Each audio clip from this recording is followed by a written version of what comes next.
Welcome everyone to the Planning Board meeting of August 17th. We're going to start with the Pledge of Allegiance. Pledge allegiance to the flag of the United States of America and to the republic for which it stands, one nation, under God, indivisible, with liberty and justice for all. And I have the adequate notice statement.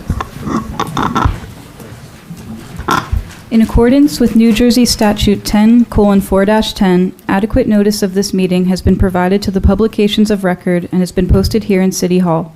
For the benefit of the interested public, this meeting is being live-streamed to the city's YouTube page and also broadcast on Summit's government channel, which is Comcast Channel 34 and Verizon Channel 30. Any hearings on applications for development in this meeting are quasi-judicial proceedings. Any questions or comments must be limited to the issues that are relevant to what the board may legally consider in reaching a decision, and decorum appropriate to a judicial hearing must be maintained at all times. Please note that fire exits are to my right, your left, and at the back of the room where you entered. The city has a listening system to assist the hearing impaired. If anyone needs hearing assistance, please obtain the necessary equipment here at the dais and return it immediately after our meeting. Thank you. We have the roll call. Chair Balsan-Alvarez? Here. Vice Chair Hamlet? Here. Ms. Bowen? Here. Councilmember Crisafulli? Here. Mr. Dalmasso? Here. Mr. Fellman is excused. Ms. Morrison? Here. Mr. Stern? Here. Mr. Staunton? Here. Mr. Golden? Here. You have a quorum. You may proceed. Thank you very much. We have an application tonight. Before we start, I've asked Nancy Holm to make a few comments just to set the stage, and then Mr. Werner will follow up. But before we do, Madam Chair, I believe we have a recusal. Oh, whoops, sorry. See you So later. we let the record reflect that the board member Del Maso remains recused from this matter. He recused himself last time. Thank you. Okay. Ms. Holm? All right, can everyone hear me? Okay. Good afternoon, everyone. Planning Board Chair, thank you very much for the floor. My name is Nancy Holm. I am from Serenian, Edwards, Buzak, and Nolan. I represent the City of Summit with regard to affordable housing matters.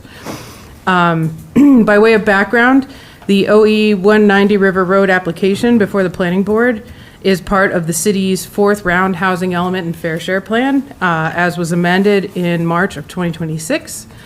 Because it was included in the city's plan, which is as required by the Fair Housing Act, the city was obligated to create a realistic opportunity for the construction of the project, which included adopting zoning so that the applicant can come directly to the planning board for site plan approval with minimal variances. This zoning was required to be adopted by March 15th, 2026, in accordance with the amended Fair Housing Act, which was amended in 2024, prior to the fourth round beginning. That zoning was adopted in accordance with the Fair Housing Act. Thank you. Thank you. And Steve, did you have anything to add about the application in particular? Certainly. Just to be clear, this is a quasi-judicial proceeding, as our board secretary previously stated.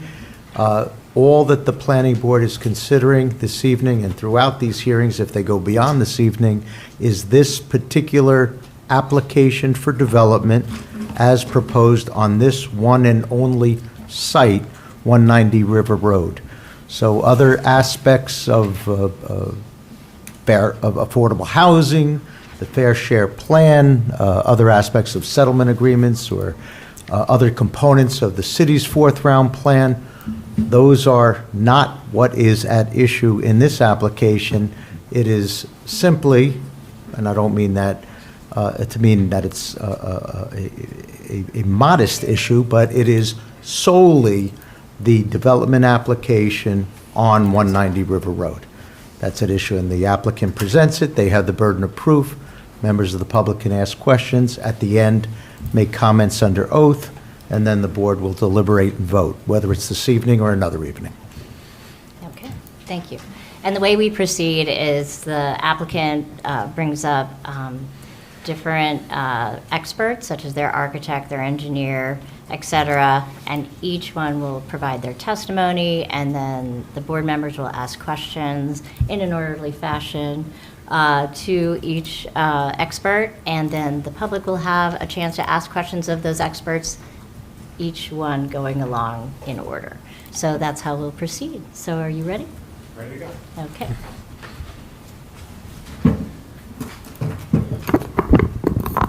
Okay. Good evening, Madam Chair, members of the board, members of the public, professionals. Jason Tuvel on behalf of the applicant. As the board is aware, this is a site plan application for 190 River Road. It's for a multifamily development. We were here back in July, I believe it was July 27th, so it's only been about 3 weeks since we've been here. At that meeting, the board heard testimony from our civil engineer, Robert Frood. We went through the site plan extensively, and there were some comments that were made by members of the board, by members of the public, that we hope to also address this evening as well. So the game plan this evening, and I'll talk also about some of the items we resubmitted. So I'm going to call up our traffic engineer, Craig Paragoy, to start this evening. And the reason I'm doing that is as follows. If the board recalls, one of the main points of, one of the main topics at the last meeting was the size of the loading area, which actually we needed relief from as part of the application. And the board expressed some concern about the size of that loading area and how it would interplay with emergency service vehicles. So what we did in the meantime, we didn't resubmit a full site plan set, but we resubmitted a site plan exhibit that modified that loading area. It now complies, and we've also demonstrated how emergency service vehicles can go through that. So I'm going to have Mr. Paragoy, as part of his traffic testimony, incorporate that as an extensive part of it, because it was something brought up by the board and by the public at the last meeting. He'll also go through trip generation, parking, and all the other facets of traffic engineering, but I just wanted to let you know that he was going to focus on that area. In addition to that, there was a crosswalk, a mid-block crosswalk that was initially proposed. We thought that was something that the city may have wanted to the golf course property across the street. We have eliminated that because the board had also expressed some concern about the mid-block crosswalk. So I'll have Craig go over those items as part of his testimony. The one other revision that we made that was also based on some public comment was, if you know, the loading area that we're proposing is adjacent to the building. There were some comments, although we don't expect a lot of loading activity. This isn't a retail establishment, a supermarket, an industrial type property, but there was a fair comment made about the visibility of that loading area from the street. So we did incorporate, as part of our revision, some landscaping that will now buffer that area even further and make it hopefully not visible from the right-of-way or from the adjacent streets. So I'm going to have Craig go over that very briefly as part of his testimony, but then the next witness will be our landscape architect, Tom Bauer. So he will go through the entirety of the landscaping proposed for this project, some of the green infrastructure that we're proposing. There's a green roof as part of the application. So he'll go through that in great detail. Then the further we get along, we'll have our project architect who will obviously go through the building elevations, the building floor plans, and then our final witness, as always, will be our professional planner. We've eliminated a good portion of the variances as part of this application. There weren't many to begin with, obviously, but they're really down to signage at this point. Some others, but mainly as it relates to signage. So with that, Madam Chair, I'd like to call Mr. Paragoy. Sorry, Steve. That's There was okay. just No, I was just one- going to ask the yeah. chair if I could just address a predicate matter, because the applicant did renotice. So I want to put that on the record. Frankly, was not required, but there's no penalty for providing more notice than is required. There's only a penalty if you provide less notice than is required, as you might imagine. So I did have an opportunity to review the second notice that was provided specifically for this evening. The content was sufficient. It was timely served and published, certified mail and published both on August 7th, if I got it correct, both of which are at least 10 days prior to this evening. So the board the board continues to have jurisdiction to hear and decide the application. And at the last hearing on the record, applicant's counsel, at my request, gave the board an extension of time to act through the end of September, just in case. So we have that as well, so the board can proceed knowing it has jurisdiction. The one other thing I wanted to mention is we have other business that, we have another applicant's waiting for the resolution that we have to go over and approve tonight, and minutes. So we're going to try and stop at 10:30. So try and get through as much as you can by 10:30, and then we'll do our other business. Okay. I guess the only other ministerial item that I just wanted to make sure was on the record, the board did request to do a site visit, or members of the board. That did take place, as far as I'm aware. So I just wanted to make sure that that was on the record as well. And if I may, Madam Chair, that the site visits by the board members were less than a quorum in any group that visited the site, and there was no communication, ex parte communications with any representatives of the applicant or anyone else for that matter, other than for limited to purposes of directional pointing as to what is where, is proposed for where. That's all consistent with the municipal land use law and the governing case law, and frankly encouraged. Our board members do make visits. They also make, for lack of a better term, and I wish I could think of a better term, I call them drive-bys to visit, to see sites as well. So our board members who are volunteer board members do quite a bit of work both before, during, and after these hearings that you see them at. So I want to throw a little kudos to our board members for their volunteer service. And All I'll right. stop there. Take it away. Okay, so I'd like to call our first witness of this evening, Craig Paragoy, who's our traffic engineer with Dynamic Traffic. Oh, I'm sorry. I thought you weren't with us last time? You didn't get sworn in last time? Okay. Yeah, you might have done everybody, that's right. Yeah, I did. There you go. See, I wasn't wrong. You remain under oath. I don't think I've ever seen somebody willingly doing it. That's without- right. I'm so used to it. There you go. There you go. Craig, I know you were sworn in. If you can go through your credentials and your experience for the record, professional background, educational background, licenses held, and experience testifying before similar boards in the state of New Jersey. Sure. I have a bachelor's degree in civil engineering from Virginia Tech. I'm a licensed professional engineer in New Jersey. As you can tell, I testify pretty much on a nightly basis as an expert in traffic, including here in Summit, many, many times in the past. Would the board accept Thank you. Mr. Paragoy as Yeah. an expert? Great, thank you very much. Okay, so just for points of reference, if we do introduce another exhibit based on my review of the transcripts, which we did receive expeditiously, we're up to A4, as would be the next A4, exhibit, okay. once it's introduced. So Craig, as part of your testimony, I'd like you to break it down into several components so that the board and the public are aware, and you can take them in any order that you please. Trip generation, site circulation, including what I spoke about at the beginning of the hearing, and then if you could also describe the parking on site, that would be greatly appreciated. Sure. I guess we'll start with the fire truck circulation, since you brought it up with the loading zone. I see those TVs working with those TVs on. I don't know if Oh, We may be checking on that right now, I'm guessing. depending on which side of the room you're on, it may not matter.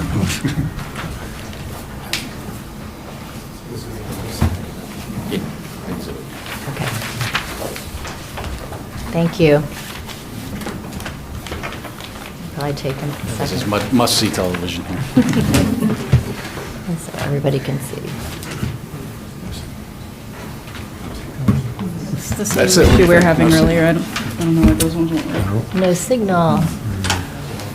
Guess we'll all be focused in that direction. Okay. Yeah, okay.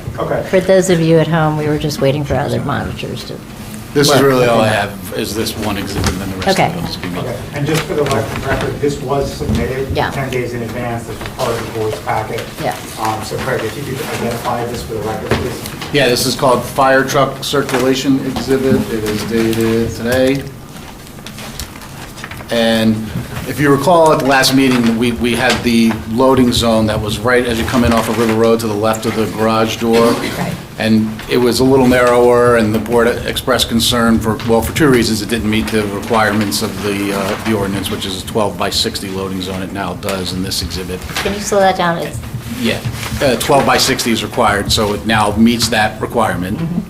And the other concern was, and rightfully so, we knew that it would work fine with passenger cars and everyday traffic, but if a fire truck were to try to get in there, would it work? So we wanted to do two things here. We made that loading zone a little bit wider simply by bumping out the drive aisle closer to River Road, gives you the clearance. And then this truck, the yellow path there that you can see, is the turning path of a fire truck that could get in with. Steve, just for the record, this should be A4, even though it was provided, it has that yellow highlight on it. Yeah, it's So a different, little bit yeah. different. Right. So we should mark it as A4. I concur. Did you widen that, so you get that turning radius? Yeah, so, and we're showing here two trucks now sitting in this loading zone, which would be almost never occur, and the fire truck is able to make the swing and get past them. So I think that was a Much better. good suggestion by the board. We were, fairly easily able to accommodate it, as you can see here. Sorry, you're going to have to talk Yeah, you know, it's just. slower Sorry, and, pull the and- microphone yeah. closer. I don't know Yeah. if that helps too. Yep. Handheld maybe, Yeah. but. and- so everyone can hear. Okay. Okay. So that's the pretty picture that I have. Now the rest of it Right. is the edge of your seat traffic testimony, which I will try The not to be too concern boring. was that a fire truck could not make that turn if there was a moving van there or a garbage truck there, which is also going to be happening in that location. It's now wider and will allow for the fire truck to easily get by. Exactly right. Correct? Yep. Thanks. And obviously with All right. Can I ask a question? I know, I shouldn't be talking, I should be waiting till you're done. Sure. Just a quick question. Can you just point out the emergency access on the other side of the building? For the emergency driveway is this other driveway. Right. I'm just having a hard time figuring out in my head where so that's coming off of, that's the one that DEP required? Yes. Okay. Are you going to walk through all of the exits and all of the circulation? Yeah. Okay, Okay, perfect. so Then I'll wait. that- Yep. yeah. No, I just thought you were moving on to other stuff. That's good. Oh, wait. All right, we'll stick with the plan for now. I know this was testified to at the last meeting, but just to refresh everybody's memory, essentially the existing driveway that served the office building is going to remain as the main driveway, which then provides a straight shot into the lower levels of the parking garage. This secondary access is actually two requirements. The DEP requires it, and RSIS, if you provide more than 100 parking spaces, wants a secondary means of access for emergencies, or a boulevard, which doesn't really make sense here. So it serves two purposes as this emergency access. This side of River Road, because it serves as a sort of a jug handle for the state highway, is actually under NJDOT jurisdiction. So we have an application pending with them for this emergency driveway. We've yet to receive comments back, but like I said, it's the requirement of two separate agencies. It's not something that they're really going to be able to push back on. It's just a matter of how it's going to look at the end of the day. So Will be up to the DOT. NJDOT and the county? Yes, and the county, it's very strange. The county's jurisdiction is the northbound side of River Road, and DOT's is the southbound. Okay. Yeah. Just as many review agencies as we can possibly fit in here, we're trying to do. Isn't Morris County somewhere right around there also? Probably, Morris I didn't County was think like right. across the street. Yeah, right across the street. Across JFK. Yeah, but we're not proposing anything there, so they're not involved necessarily in this. Okay, so now on to the traffic study. We submitted a traffic impact study dated April 29th, 2026. I'll take you through the highlights of that without. Sorry, time out. boring Does you. anybody have any questions on the On fire update truck. on the fire lanes and the circulation around for fire safety? I have a quick question. If you considered, bad things happen, and what if there's also some flooding going on? Is that all possible as well? That's why the secondary driveway is there, because that's out of where it would be flooded. But the purpose here was, if the fire truck was responding and there wasn't a flood, they're going to go into the main driveway, and if there was a loading vehicle there, it would have been difficult. Do you want to point I to don't that care. so they understand where the secondary driveway Yeah, the is? secondary driveway, it's closer to this connector road between River Road and JFK Parkway. And it's, That would be Higher. high and dry. That's the reason one of the reasons we're Yeah. providing. And I think we said this the last time, but you reminded me of something. You did show this plan to the fire official and work through comments with that department, correct? Yes.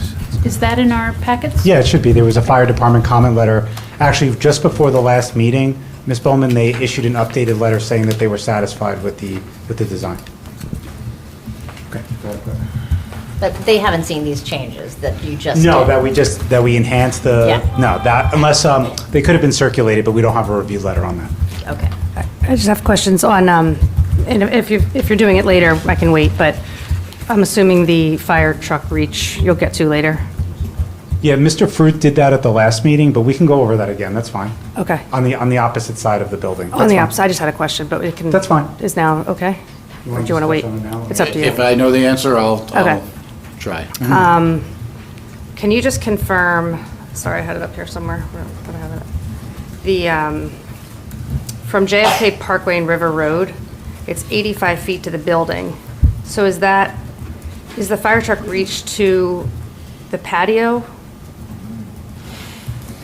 And I guess with that being said, would ground ladders be needed in addition to that? Where exactly, if you're talking about this connector road, they'd be able to get on? Yeah, to the- JFK Parkway and River Road.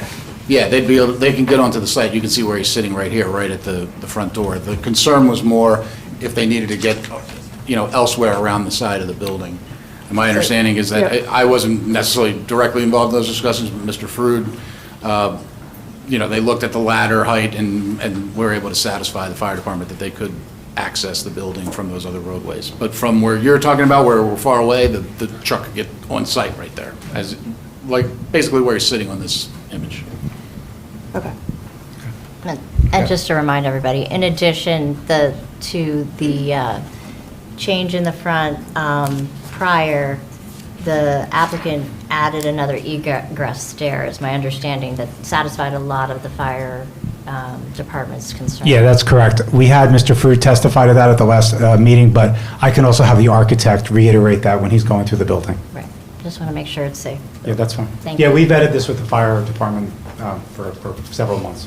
Right, okay. So do we have any other questions on this topic before we get to general traffic? This is kind of different item. Thank you for It is, covering it. Okay. I think we do not, so let's move Well, on. I guess maybe I didn't answer my question the right way. Is the 85 feet to the patio, to the building, like which part are you measuring the 85 feet from, I guess? I mean, we don't have to, if you don't know the answer now. I don't Okay. know. If I you can- want to I can answer find that out. at the next meeting. Yeah, or I can have Mr. Fruit come back later and just give Okay. that answer. Yeah, no, that's fine. Okay, on to the traffic impact side of things from our traffic impact analysis. We started, as we typically do with any traffic impact study, we took traffic counts. We looked at the existing driveway, even though it wasn't very active, and the golf course driveway across the street, and then the two ends of that River Road connector road, the signalized intersection at JFK Parkway, and then the ramp where it comes in and meets our frontage portion of River Road. So we took traffic counts there from 7 to 9 and 4 to 6:30 on a weekday. We're looking for the busiest hour within those two windows of time. And what we I'm do... sorry, can you repeat the times? Yes, 7 to 9 in the morning and 4 to 6:30 in the evening. I think the document says 4:30 to 6:30. Oh, that why but you're asking? It's 4 to 6:30. Oh, okay. It says that, it's a typo there. Just for your information, we picked the busiest hour within there. We're looking for the peak hour. Here, the day that we counted, it would vary day to day, but it was 7:45 in the morning, 7:45 to 8:45 in the morning, and 4:45 to 5:45 in the evening was the busiest single hour. And then what we really want to do is assume that this building's going to generate its highest traffic during that exact same hour. So we're looking at a worst-case scenario. And obviously, when you're talking about a residential building, that's going to be when its peak time is. People leaving for work in the morning, coming back in the evening. You'll have traffic in and out throughout the day, but when you're going to see the heaviest hourly volumes will be those time periods. We also need to take into account future growth. New Jersey DOT for this area publishes a growth rate of 2.25% per year. So those traffic volumes that we counted, we increased it by that times 3 years. But I went back and looked at the historical data. DOT has some count stations right near here, and we use that sort of to verify our counts as well. And the volumes have been steady and even slightly decreasing over time. Part of it could have been, when the office building was removed, but I mean, even in recent years. So we're being a little extra conservative by adding that growth rate, but that's the standard practice that is typically done.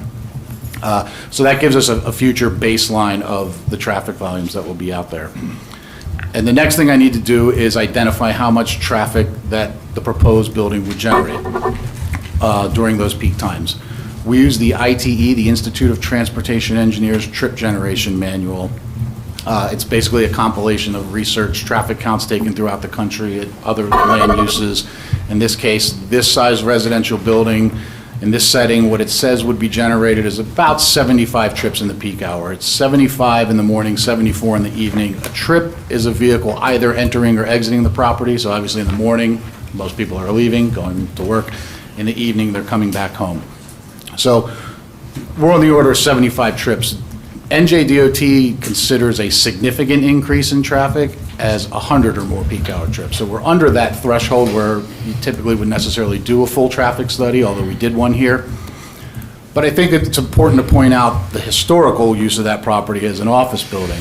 If I use the ITE numbers for that, it's 200 trips in the peak hour. So we're generating an insignificant per DOT volume of traffic, but we're significantly over 100 trips per hour less than an office building, which makes sense. Office building, you got everybody's arriving at once and leaving at once, whereas a residential building, it's more spread out over the morning. People work in different places, different fields. Some people work from home, different hours. So this is actually going to be a much lower generator than what was historically there. When I put my analysis together, the building was already vacant and, being torn down or renovated. So we didn't include any of that, but I think that's just good information. I'm basically looking at this as if we built this residential building over a forest, over vacant land, what's the impact? So when we have the amount of traffic, we have that future baseline traffic volume with the growth rate and the traffic volumes generated by this project, which we then overlay on that, we're able to do a comparative analysis of the future condition. We call it the no build and the build scenario. So essentially, if nothing happens, this project doesn't move forward, here's what these intersections would operate like. We add this traffic, and here's what the change is. That analysis is it's a pretty complicated software that gives you, based on the traffic signal timing, stop signs, lane widths, grades. There's a lot of input data that goes into it from what we collected. And it gives you a average delay per vehicle, which is then related to a level of service. I'm sure you've heard this from other traffic engineers. A being the best level of service or the least delay, with an F being the worst delay. Not exactly like grades in school, because you would typically design for peak hours a level of service D, and I'm sure none of us were aiming for a D in school, so I never like when people say it's like grades in school. But in this case, all the turning movements at those two intersections of the River Road connector operate at a level of service C or better, and that's with or without this project. So we don't even change any of those levels of service, which again I expected because it's generating less than 100 or an insignificant amount of traffic. But the analysis bears that out. The driveway itself, the main driveway on River Road, will operate at level of service B. So we have good levels of service. We're not changing those levels of service. And I think more importantly, we're getting rid of that office building that generated more traffic historically. So that's a big improvement, bringing a much lower traffic generating potential on the site. So that's the summary version, essentially, of the traffic impact part of things. So Craig, just to summarize that, because it's a lot of technical information. I know. So the intersection that you studied, JFK Parkway and River Road, in the AM no build, which means if nothing occurred, correct? Correct. Okay. That operates in the no build as a level of service B. Yes, overall B. We look at each individual turning movement, like a left from JFK, but the overall intersection itself is a B. Right. With this project and the growth rate that you also factored in, correct? Yep, It still operates at what level of service? B. All right, so no change in the level. And that's both in the morning and in the evening, both of those peak hours that we looked at. And that's assuming that this building generates its peak traffic at the exact same hour that the roadways have their peak traffic. So Okay. there's a conservative layer built into that. Okay, so the point that I wanted to make sure that to show that we investigated is that in the no build versus constructing our project with future growth rate, there's no impact on the delays at that intersection. Correct. The impacts, there's minimal increases in delay, but not enough to change the level of service, which is really how you sort of grade the intersection. Gotcha, okay. And then the River Road and Connector Road, same thing, that today operates as a level of service B? Yes, And in the build condition, B. and in the PM peak? Same thing, B and B. Okay, so it stays at that level of service B? Correct. And then finally, the site driveway. In the build condition, what will that be? Because I guess in the no build, the residential doesn't exist today, right? So, Correct, yeah. Well, with the golf course driveway too, because I looked at it as like a four-leg intersection, but yeah, it's a B, that would also operate at a level service B. okay, and in your professional opinion, a level of service B is more than acceptable?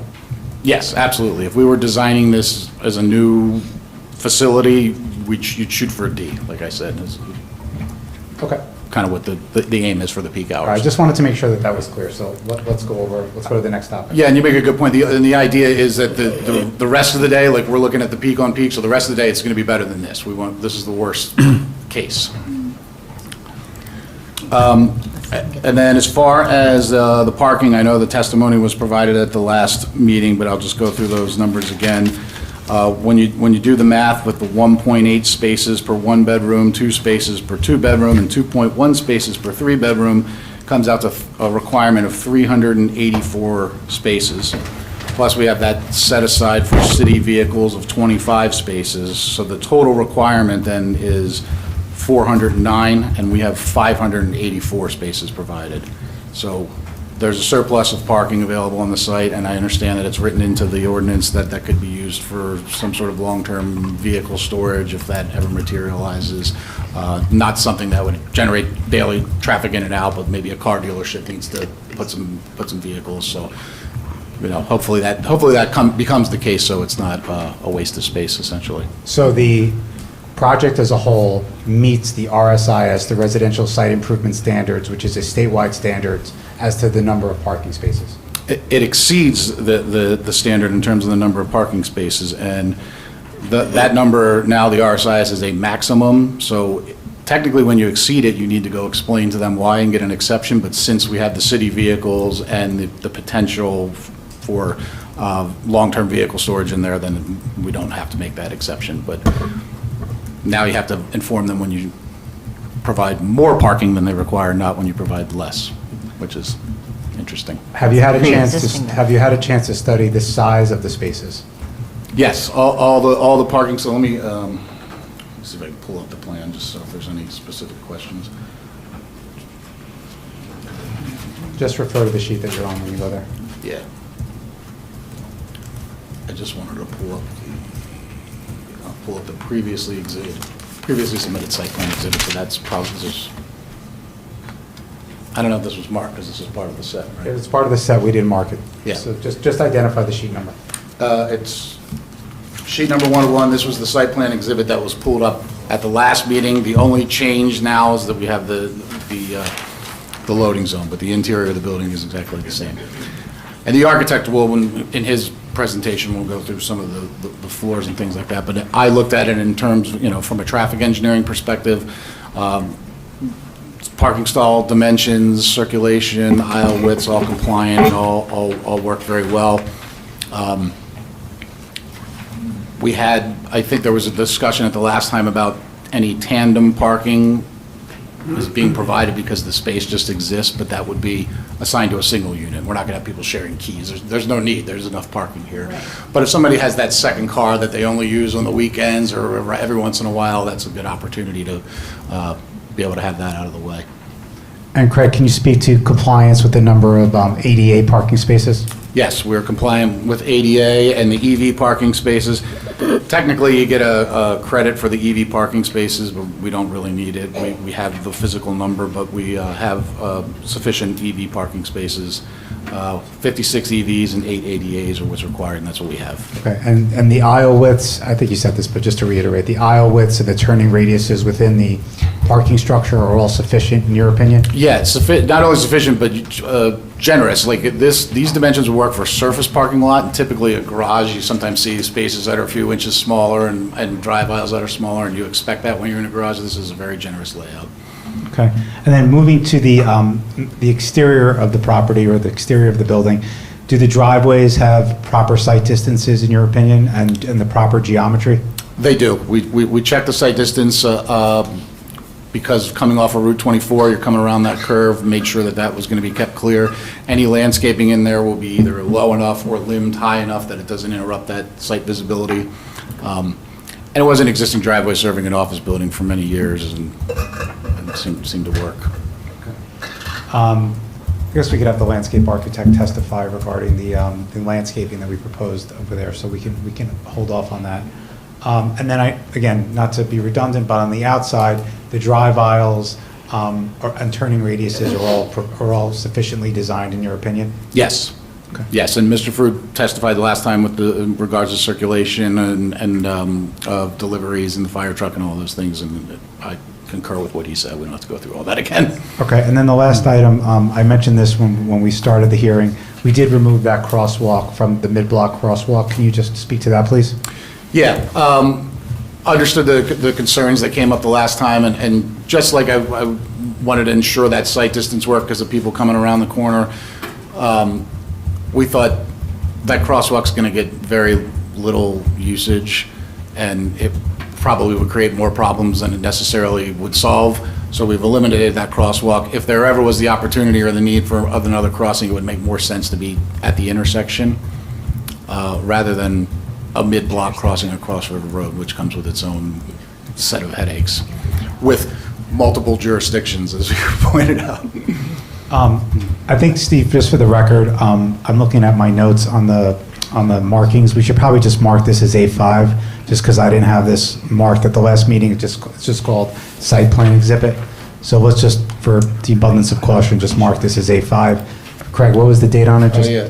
This is updated. I'm looking at the loading zone, so this Because is... it has the crossing walk Yeah. gone, Yeah.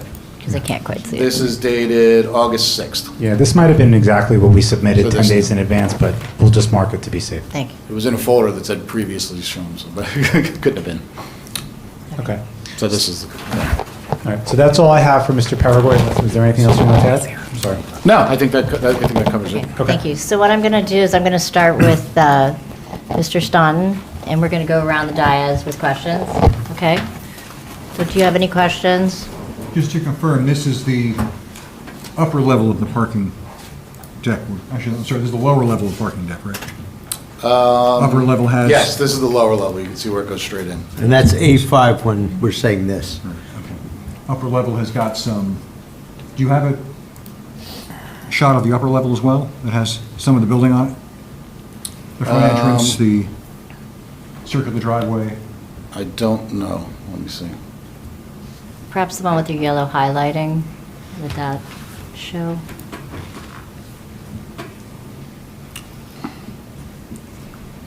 I know it's on the arc. I don't have that one. If not, we can come back to that. Yeah, just let's see if you can get it real quick to answer your question. Hold on one second. Oh, okay.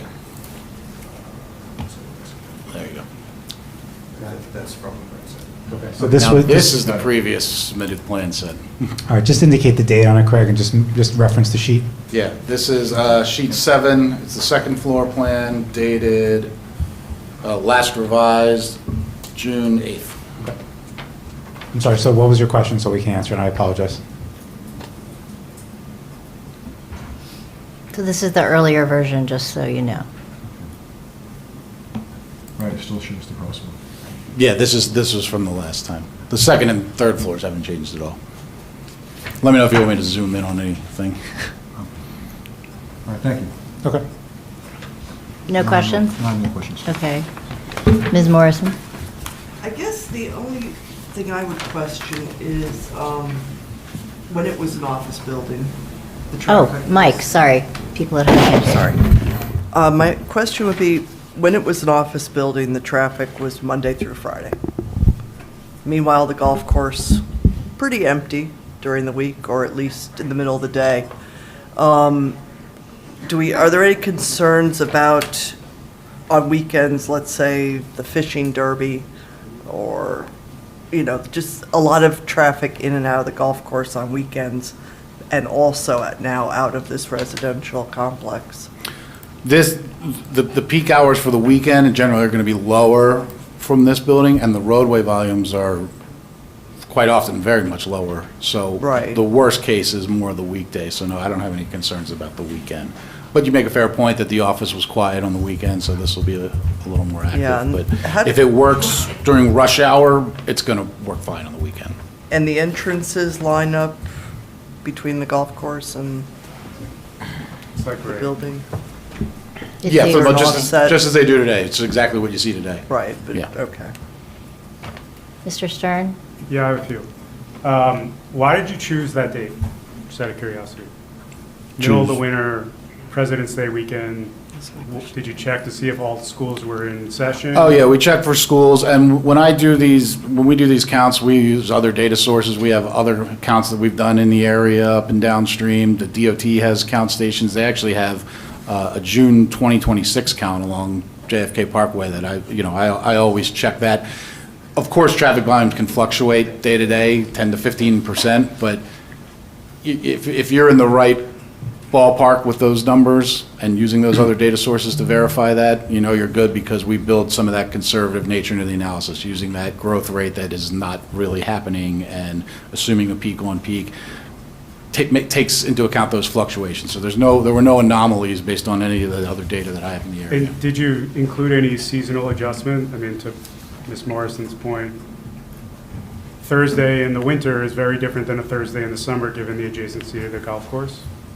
No, we didn't make any seasonal adjustment. You would do that if you were, near the beach or when, school's out, but typically day to day, you don't see that much variety. So in the summertime, you're right, there may be more people going to the golf course, but there's also more people on vacation, so less people commuting to work. So it tends to even out. And like I said, the DOT data has several days a week and it goes back to, I think, 2018 with traffic volumes. And they're all right in the same ballpark. There's no anomalies. Have you ever driven River Road during Yes. rush hour during the week? I have. And what'd you experience? Once you get past here going south, it's gets a little rougher. I know that new signal went in there, Yeah. what was that, maybe 4 years ago? And does the analysis include any of the additional approved developments? There's another one going up in Chatham, across from River Grill. There's the potential for a 55-plus community near the mall. Does it include any of that? Anything that was, that growth rate accounts for that type of thing. Anything that was in the immediate vicinity, we would specifically look at, but when you're talking about that kind of distance away, I mean, I know a couple projects I've worked on farther down the Triconal Park, I don't know what's going on with that, but, that's a little bit farther down the road. When you're talking that distance, their specific traffic has trickled apart so far by the time it gets here, so that growth rate accounts for that. But if the golf course was being redeveloped with, another office building, that would be a different scenario where you would look more closely at that. And when you said you use the counts based on the office building being occupied, not vacant, right? Yeah, just for comparison No, purposes, but yeah. where'd you get those numbers from? I do the same thing, the ITE, if we were going to build an office building, their latest rates for an office building. Because Were you able to ever look at, what this specific, if you went back 6 years pre-COVID, office buildings 100% occupied, are you able to get any sort of traffic count going back that far? the DOT has the through volume counts, and they are, from 2018 was probably the highest, and then it's gone steadily down since. Obviously, there's a big dip in 2020. But I can't tell who was coming out in and out of this office. But by using those ITE rates, it accounts for the post-COVID world. So that's what, if we were going to build an office building that size on here, it would generate 130 more trips than what we're proposing here now. And again, my analysis doesn't take any credit for that. I just thought that's good information to sort of get an idea of the magnitude of difference. Thanks. Okay, thank you.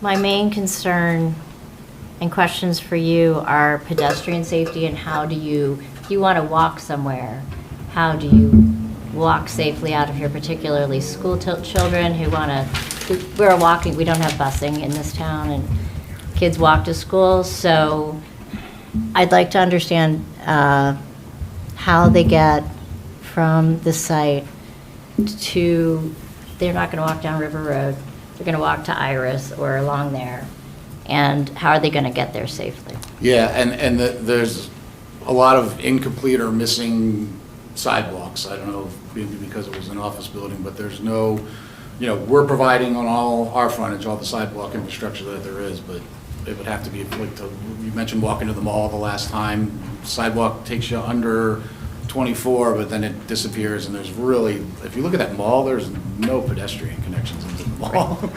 Right, but I'm more But concerned about walking the other the way- students. Yeah, that would be, the type of scenario where we would either could either add a crosswalk to the other side of River Road or across the connector road, but there's no contiguous sidewalk to get you all the way to Iris.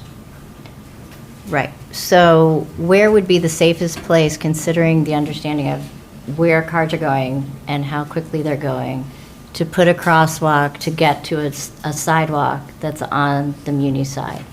Yeah, that would be at this connector road intersection would be the best place. There is a crosswalk. The Wait, DOT when you side say has a connect, crosswalk. wait, you're saying the diagonal crosswalk that's currently there? That's currently there, and then you could continue that crosswalk to the opposite side to get to the How safer safe side of is River that Road. long a crosswalk, diagonal crosswalk? I feel like shorter and 90 degrees makes more sense. That's why it's at a diagonal, because it's a ramp, so you want the driver to be perpendicular to the crossing to have the best visibility, so that's why it was done like that, because it's on that curved ramp. Yeah, I'm not comfortable with it. But I'm not an engineer. But I feel like we have to solve for this being residential, which is what your applicant's proposing, and figuring out a way to get students across and safely to a sidewalk system, which starts at Iris. So, Marie, can you help us here? Do you have any suggestions or questions to try and solve for that?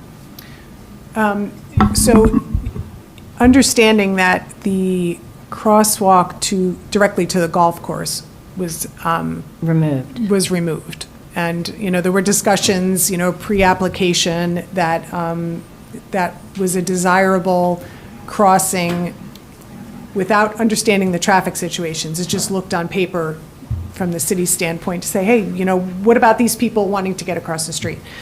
And of course, we've all looked at that and thought, well, maybe that's not the best thing. There's and that was just to get people to the golf course.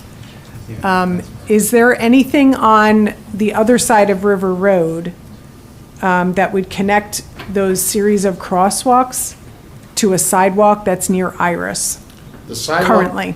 The sidewalk near Iris comes partially down the ramp, and then it goes away and doesn't connect all the way to that intersection. Right. We've looked, we've gone through, driven it, If gone there through was a Google Street View, sidewalk looking on- for the yeah. where it connects, and it If there was hasn't a been sidewalk on the connected. Muni side, where would be the best place for a crosswalk? If you had to put one in there, have you looked at it enough to see that an extension of a sidewalk, maybe 50 feet, would improve it? Is there anything there that would look logical to you? Can I just interrupt? Yeah. Okay. My suggestion is, this is a very important topic, and we got to get it right. And sometimes when you do this on the fly, when it's very technical, it's impossible to, or not, it's not the prudent thing to do. So I think I mentioned this at the last meeting, and I just don't think there was a lot of time with August and maybe some vacations. We should meet with your board engineer and go through this and get it right and see where we can do it. I have no issue doing How that to whatsoever. solve for that total problem? I also wanted to mention one more thing that Good. is more of an operational issue than a design issue. The applicant is providing a shuttle service to the downtown at the property. So I understand the school children's an issue because It's a they're not different taking the shuttle to go to work.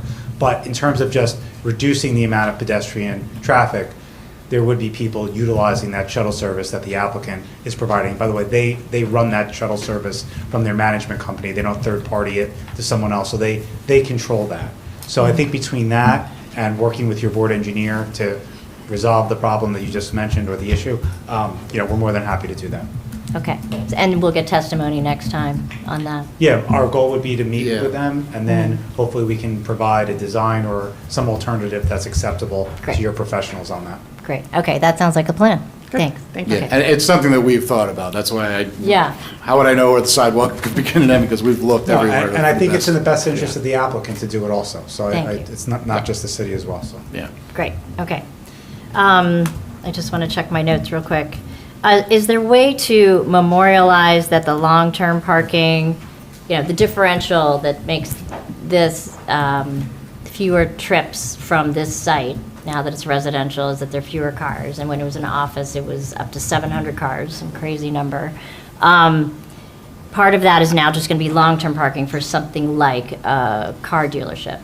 Is that memorialized somewhere so that that doesn't change, and then we have just as much trip generation? So there's two things that would protect the board or the city on that. One is it's in the settlement agreement on the affordable housing. It mentions like, It defines basically what type of, but if the board, obviously, Mr. Warner can chime in, wants to make it a more express condition, if you want to have better language than we have in the settlement agreement, obviously you have the right to do that to ensure that use, the way it's I contemplated. know that's fully the intent, I just don't want it to. No, Yeah. we have no issue with that, and if we want to even make it further clarity on that, that's fine. Great, I've never denied the opportunity for any of my boards to have a more explicit, detailed condition of approval in a resolution. I'm not going to start now. thank you.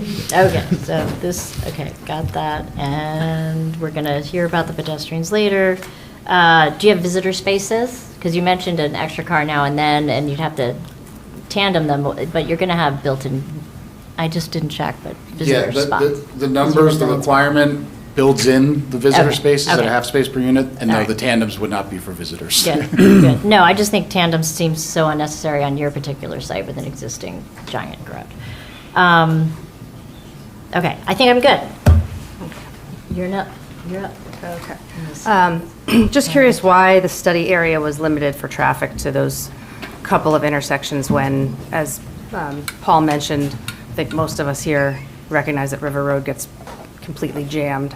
Was there any thought of, looking into how it can impact the resident? The maximum impact are going to be right at this signalized intersection, because that's where, most of the traffic, some people are going to go back out on the 24, but that's where most of the traffic is. Then beyond there, it's dispersed even farther.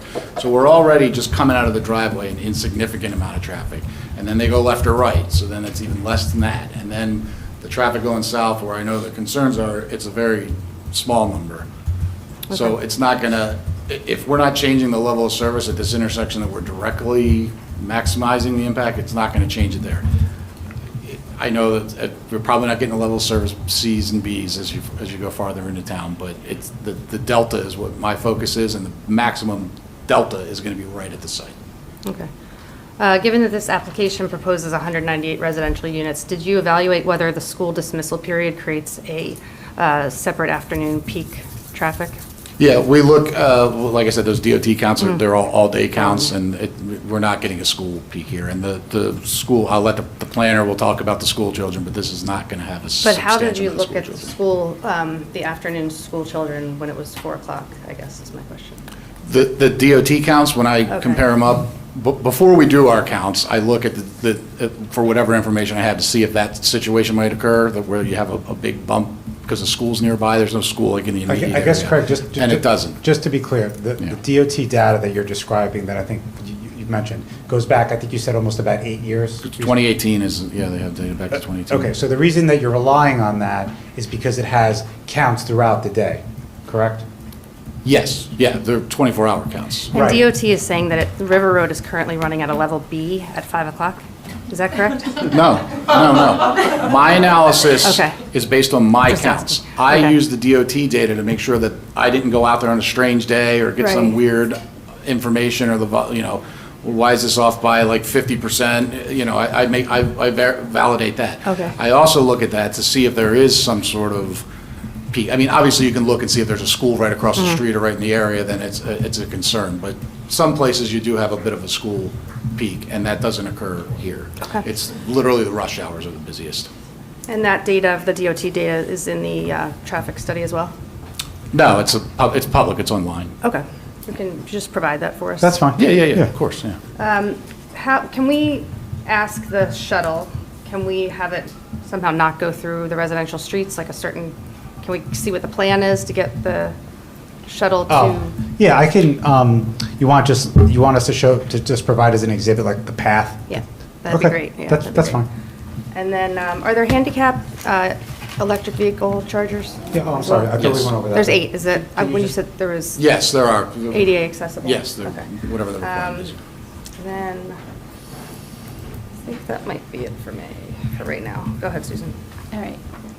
I'd like to, well, first of all, have you done a traffic study for an office building conversion to residential? Presumably that there will be children living there. Have you done that before? Yeah, quite a few.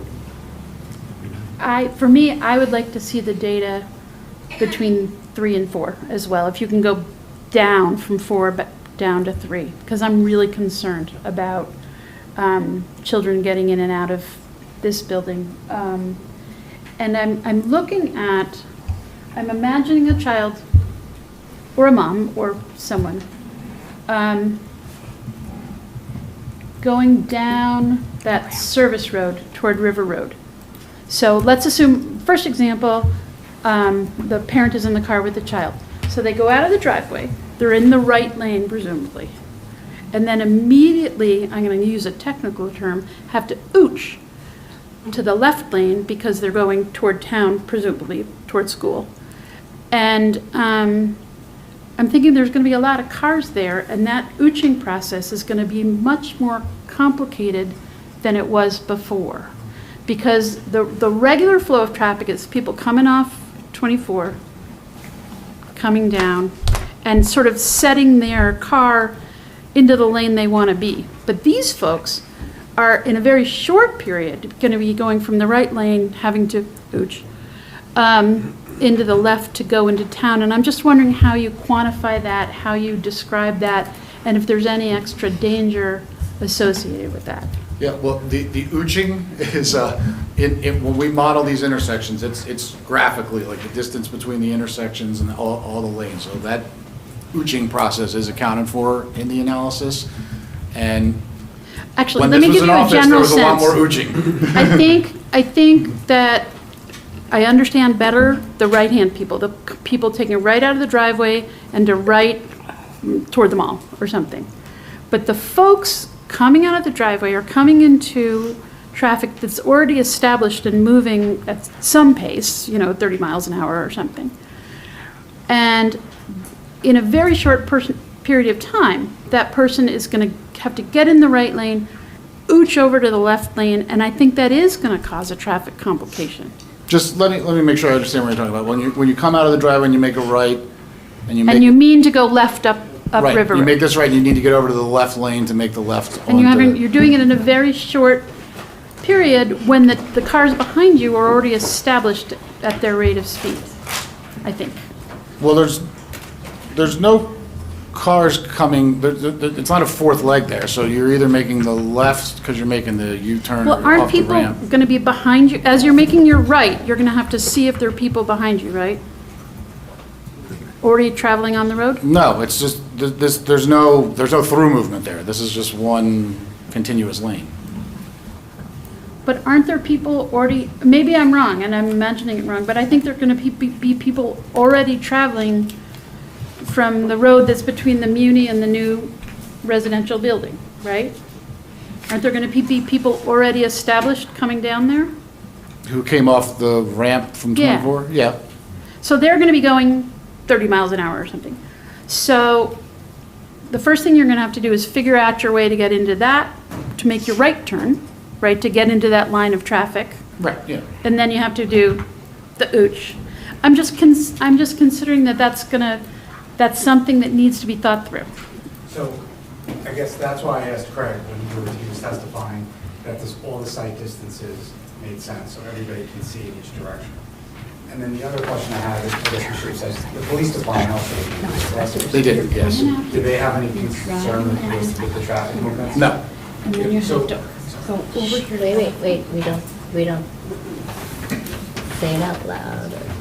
I just wanted to just respond and say that the police department did review the traffic patterns and didn't have a concern with the issue. And we also meet all the site distance requirements that are required under all the proper methodologies that we have to consider. All right, and I also am going to want much more fulsome data for, I'm assuming it's going to be very few children walking to school from this building, but the ones that might be walking are kids in high school, because it's not that far. And I don't know if you've owned a kid from high school, but they're not the most sensible people in the world. I currently have one. I have two. I have two. And so I think you really have to be really fulsome in your understanding and our understanding, because kids don't do what they want you to do. And I'm thinking they're not going to want to go to Iris Road, because you know what they're going to want? Dunkin' Donuts or a bagel. So there may very well be going right into this traffic that's actually moving. So I really want to have a good understanding, because you can't trust them to do the right thing. So just so we can respond appropriately. Mr. Duval, could you speak into the mic, Oh, please? sorry. Thanks. Just so we can, is that better? Sorry. Yeah. So just so we can respond appropriately, the chairwoman also requested that we coordinate with your board engineer regarding sidewalk connection between the pedestrian path. Is there, I think you asked for, correct me, just want to make sure we're getting everything right. You asked for additional data between 3 and 4. I think we really, I I think for me, I mean, other than the fact that, you know, it's not great to have this building here when it wasn't there before, I'm really concerned about safety. And I was just thinking about high school kids who they're not going to do what you want. To be clear, though, as far as where we want to know pedestrians can go, you're saying not Irish Road. Where are you saying they need to go? I'm saying, They're if gonna I'm a go onto River? 15-year-old boy, I want a bagel or I want a donut before I go to school. So I'm probably not going to go on Iris. I'm probably going to Keep go up going. River Road. Yeah, okay. Yeah. And I just want to Anyway. make sure that I'm safe. I want these children to be safe. Yeah, oh, so do we, yeah. And crossing there is not going to be easy. That's true. Yeah, and you know, now that I have the aerial up, this was marked the last time, it's the aerial exhibit dated July 27th, A2 probably. The aerial just is A1, actually. Yeah, I think you could see a little bit better. There is a crosswalk crossing the connector, and then there's a sidewalk on the west side of the River Road ramp that just ends, and then it picks up in approximately that location on the opposite side and connects to Iris. So there's just, you know, whatever went on, there's some disconnect, and we want to connect to the sidewalk network in the most efficient way for exactly what you're saying, but how best to do that, I think we need to. Right, I think that we need to all put our heads really need to together. understand that really, really well, because no apartment building is worth a dead 15-year-old. It's just not. Right, and Marie's going to Definitely. work with them to come up with a plan, and they're going to present it at the September meeting, what they came up with. Okay. Okay, correct? Yes. Okay, great. So, next, Mr. Cooley? Well, thank you, Chairman. Some of my questions have already been addressed, but I guess one of your earlier comments, Mr. Paragoy, and thanks for your remarks, you mentioned that the historic data showed a decrease in traffic at certain intersections over time, and the perception in Summit is that the traffic on River Road is getting worse. I'm curious about that, if that is in fact what you said, and where we can find that data to back that up. Yeah, it's the NJDOT has count stations in certain places, and they have one actually right on River Road that didn't go as recent as 2026, but they also have another one on JFK Parkway, and that's the one that's actually going down. Now, there's a lot of things that impact what the perception is. It may be less volume, but there's more traffic signals or more, you know, if you're in an urban area, more on-street parking maneuvers. There's a lot of things that affect traffic other than the number of cars. So I suspect that's why the perception is that it's getting worse, but those volumes are consistent and somewhat dropping, not growing by 2.25% per year for sure. Well, if you could share that data, I would be very Yeah, interested to see that. Yeah, I wrote that down as you wanted us to provide that as part of it. That's terrific. There was a question about the other potential uses of the long-term storage parking area. In a similar vein, is there a possibility to have memberships to the pool or to a health facility that could be attracting others to come to the site? They're only for the residents. So there's no possibility No, of having that zero. business? And I noted that the traffic study conducted on the 19th of February was the Thursday after President's Day, which is a week where a lot of people take vacation time. So I don't know if that is the best time to have done it.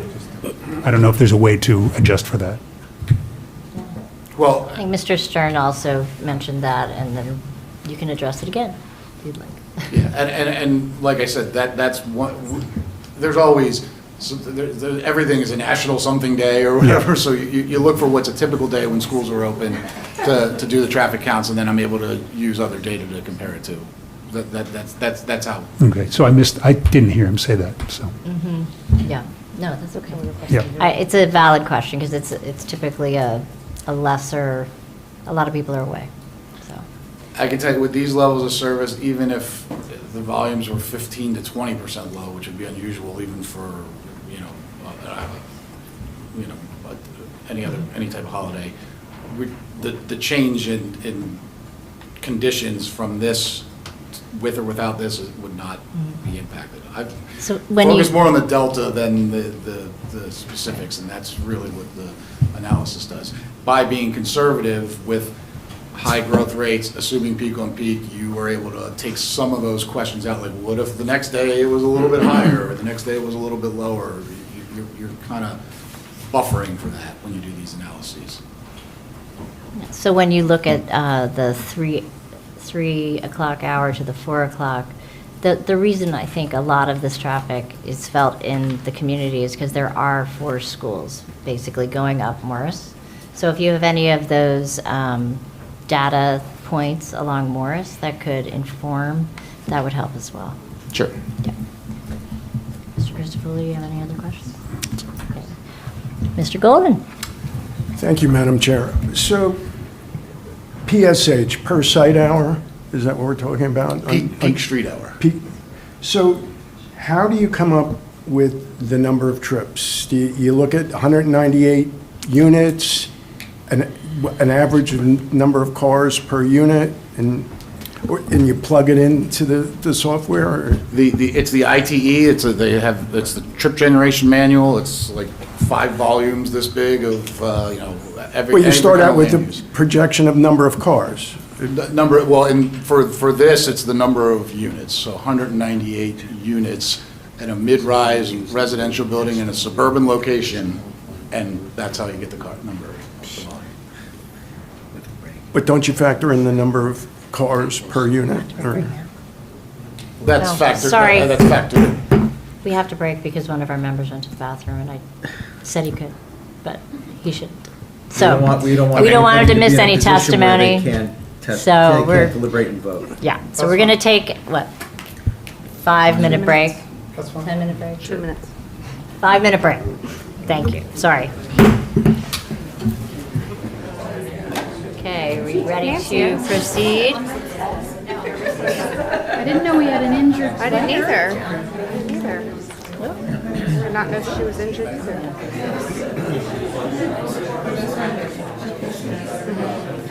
I'm saying that. Yeah. You ready, Mr. Tuval? Yep. We're back on record? Okay. Yeah. I think we were at the last question from Yeah, board Mr. member. Golden. So Sorry to interrupt. The trip generation data. So the ITE publishes traffic counts that are conducted at various land uses throughout the country. In this case, like I said, we're looking at a mid-rise residential building in a suburban location. They have dense urban and center city, because obviously the traffic generation characteristics are different. Residential is one of the most studied land uses that ITE has, so there's a lot of data. And the independent variable that you use is the number of units. So Of buildings of this nature, somebody sat there and counted how many cars go in and how many cars go out, and then you get a rate from the number of units. So that's what we do. Thank you. Okay. So, we've asked all our questions. Any follow-ups real quick? I just have one. Oh, okay. You mentioned there's a letter from the police on, when we were discussing before. I don't think it's in our packet, so if we could have that sent to the board Regarding the. regarding The exiting and the movement, remember? Yeah, I saw the response letter to, I saw like a one-liner, but if we could get the original letter just for the packet, that'd be great. I don't know who, I guess it'd be you, I'm sorry, Jessica. which was it? The letter from the police chief Regarding the new drive, regarding the new driveway and site triangles and. What was that? Was that from the informal TRC? I think there was something, I'll double check. I thought there was something from the police department in the packet, but I'll double check it. I think it just says no comments that I. Yeah. All right. It was something that wasn't included in Yeah. staff comments? Something longer than what was included in the staff comments? I guess, would it be appropriate to ask what was in the TRC then? Is that, if it was in TRC, if there was a document in TRC? I was sitting in the TRC Yeah. meeting, and there was, the police officer Yep. was in the room, somebody mentioned the driveway, and, oh, no, we're good with it, so that was my recollection. What got in writing, We should, let's get that in writing, please. From whoever's in the city is responsible for, I guess, obtaining those So documents. just some kind of comment from the police chief about I'd say circulation? a formal written report. Yeah. And maybe it should, after Marie works with them regarding the pedestrians and that whole area, maybe then they can look We at could it. also include the police department in those discussions, too, Yeah. if that's Yeah, something that's that you fine. want us to do. I think it might be more relevant then, actually, so. Okay. Good idea. Here, we did Okay. get something in writing from the police. I knew we did, but I didn't have it in front of me. Just say what the date is. It's dated June 30th. No, that's the comments due date. They dated June 30th. And the police, I just asked that the guidelines set forth for traffic safety are followed without any deviation unless permission is granted ahead of time by the SPD. All right. And like I said, my personal conversation with them in the TRC meeting, when we talked about the driveway, they were happy that it's staying where it is. Based on their But based on the experience. comments that we had before, we're happy to incorporate them in those discussions. But yeah, I knew they issued some comment letter. I think we're going to have some changes, so That's fine. go over all. That- Okay. That's I fine. just want to confirm, Vice Chair Hamlet, that was included in the staff comments, but that's not what you wanted? If there was more detailed, I would say let's get it, but if not. No, but I think we're resolving that Yeah, now that's fine. by incorporating them Yep. in that process. Great. Okay. So are you going to bring your next witness, or? Oh, public comment. I'm so sorry. Do you want to? It is time for board professionals, then public comment. Just wanna Jumping make the sure gun, that- I'm so sorry. That's okay, that's okay.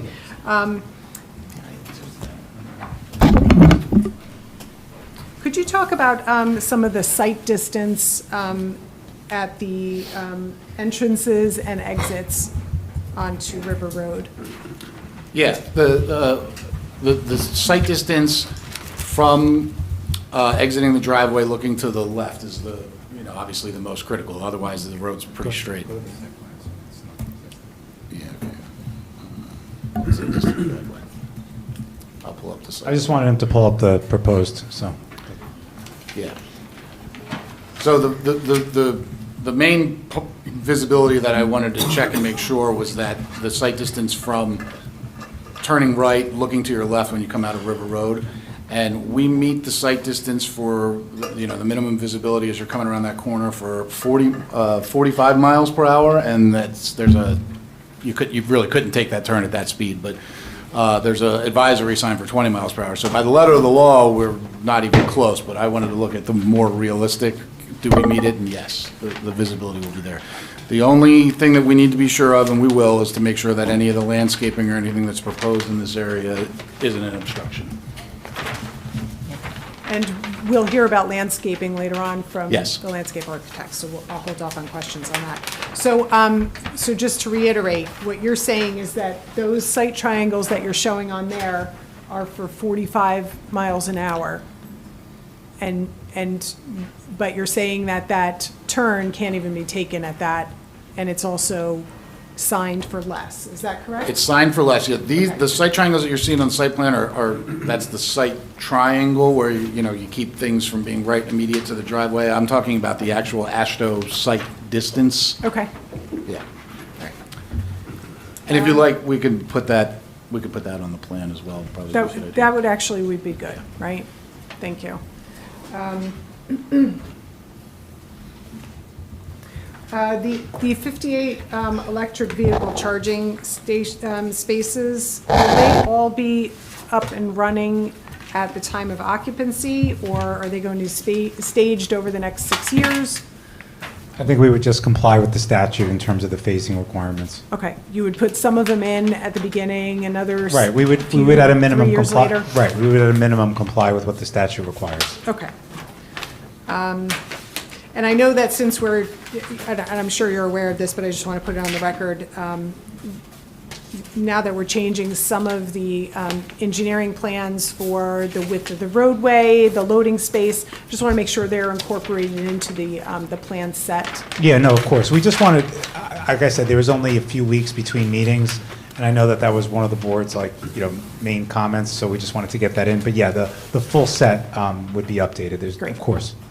Great, and I appreciate that there was a short amount of Yeah, time, yeah, and, it's much easier for me to review those as well when there's only a Yes. small change, so I appreciate that. No problem.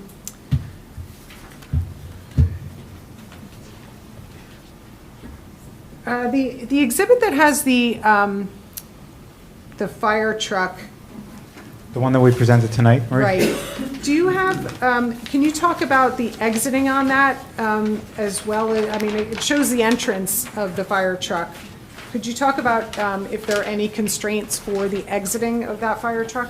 Well, it's essentially take the reverse path. The only constraint is, if he pulls into this circle like he is, swinging that left would take a reverse maneuver and back. But presumably, that's when that's obviously when the emergency's done and he's clearing out of there. Okay. I think that's all I had for now.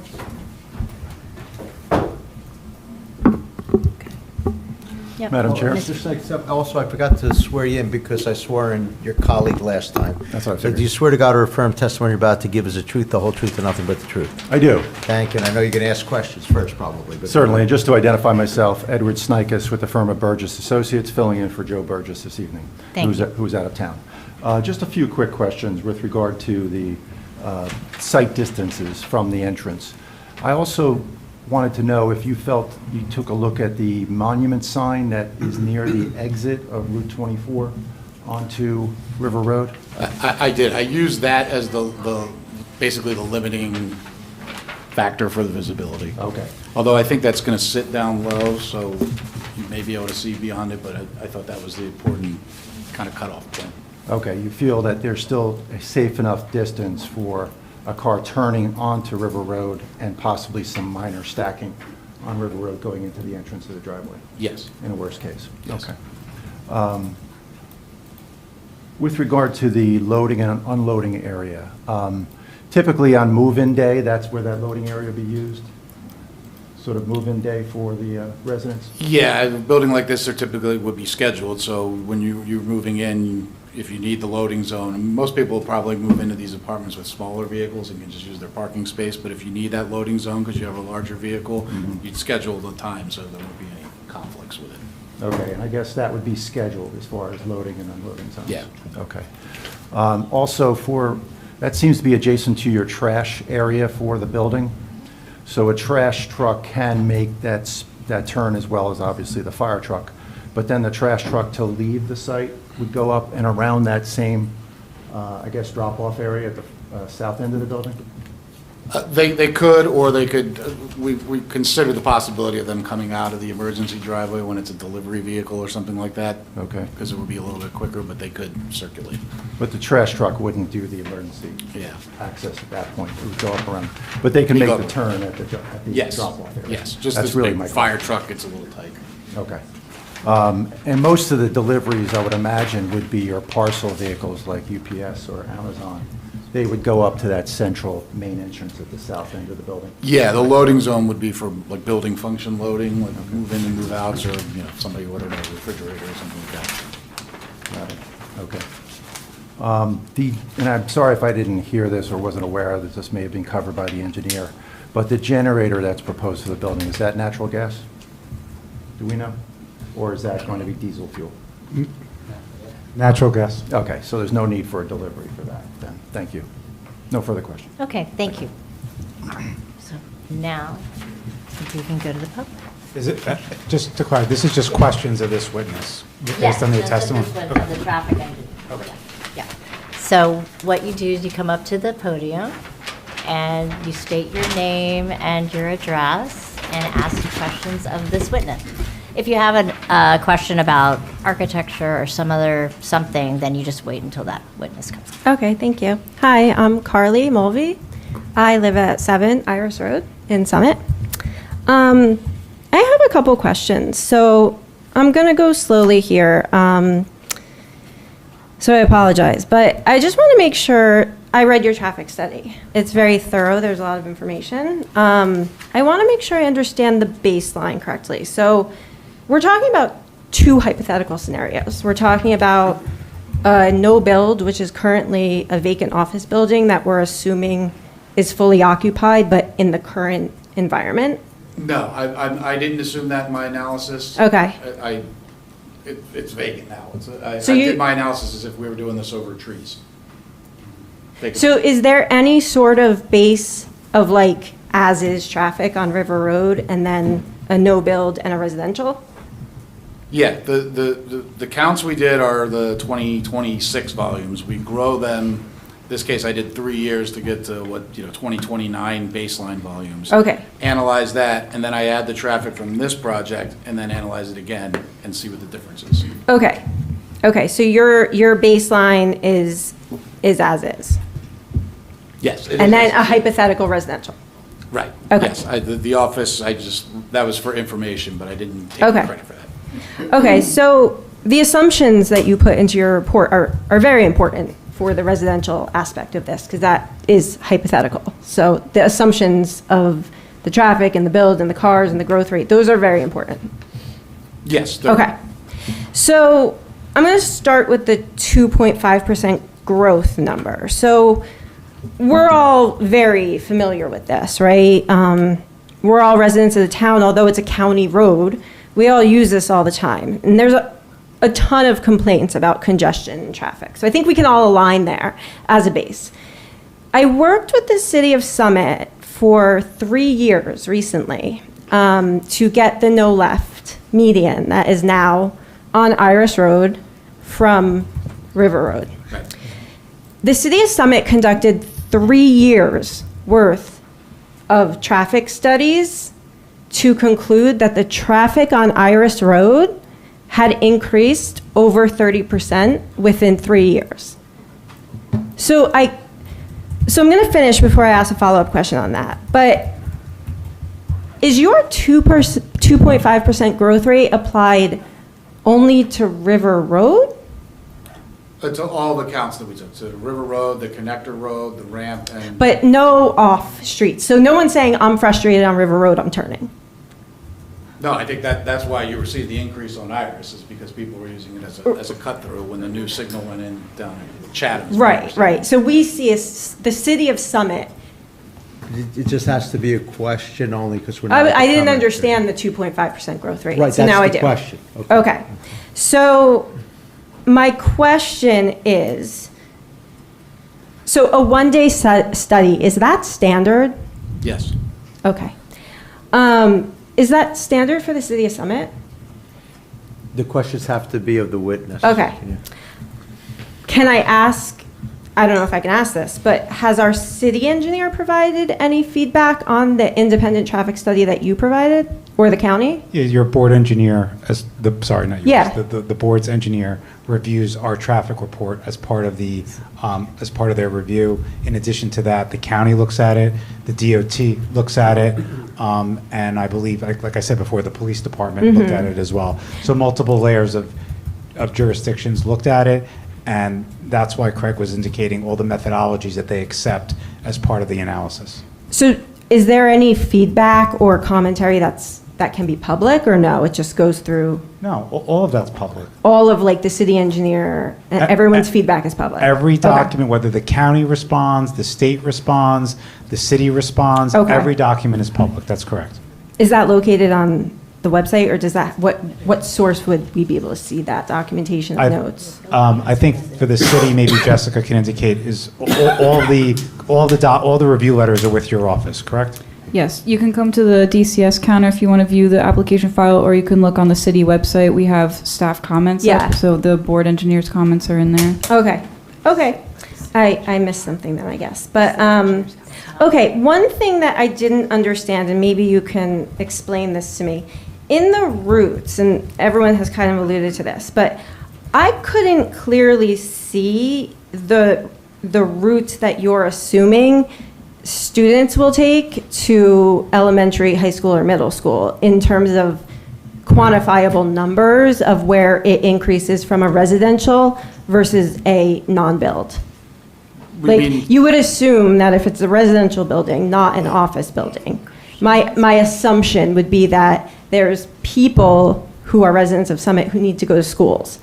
I couldn't understand from your tables what routes you were building in for those people to get to school. But we were just having that discussion. We've been looking into it because the sidewalk network is so incomplete around here, and there's so many different options on how to connect it, that we're going to work with your board engineer and the police department to figure out the best way to do that. But just cars alone, I mean, elementary school students, you're not going to have a first, second, third, fourth grader walk. They're going to be driven. So that wasn't built into your assumptions. That's built in then, yeah, because any other building that the ITE data counted would have had children who were being taken to school and not, and anybody who turns into and out of one of these projects is where that data is sourced from. Now, I should point out that the shuttle service they're providing is probably going to take a lot of those drive-to-work trips, put them all in one van and drive them to the train station. I didn't take credit for that. I used the straight-up ITE numbers, but all those vehicles are included. So for Washington, what was the route you assumed? Morris Ave or back up to Canoe Brook Parkway based on where you're located? I don't look into the specific route for each individual person living there. You look at the overall traffic patterns, and then you assign the overall traffic based on those traffic patterns. Right.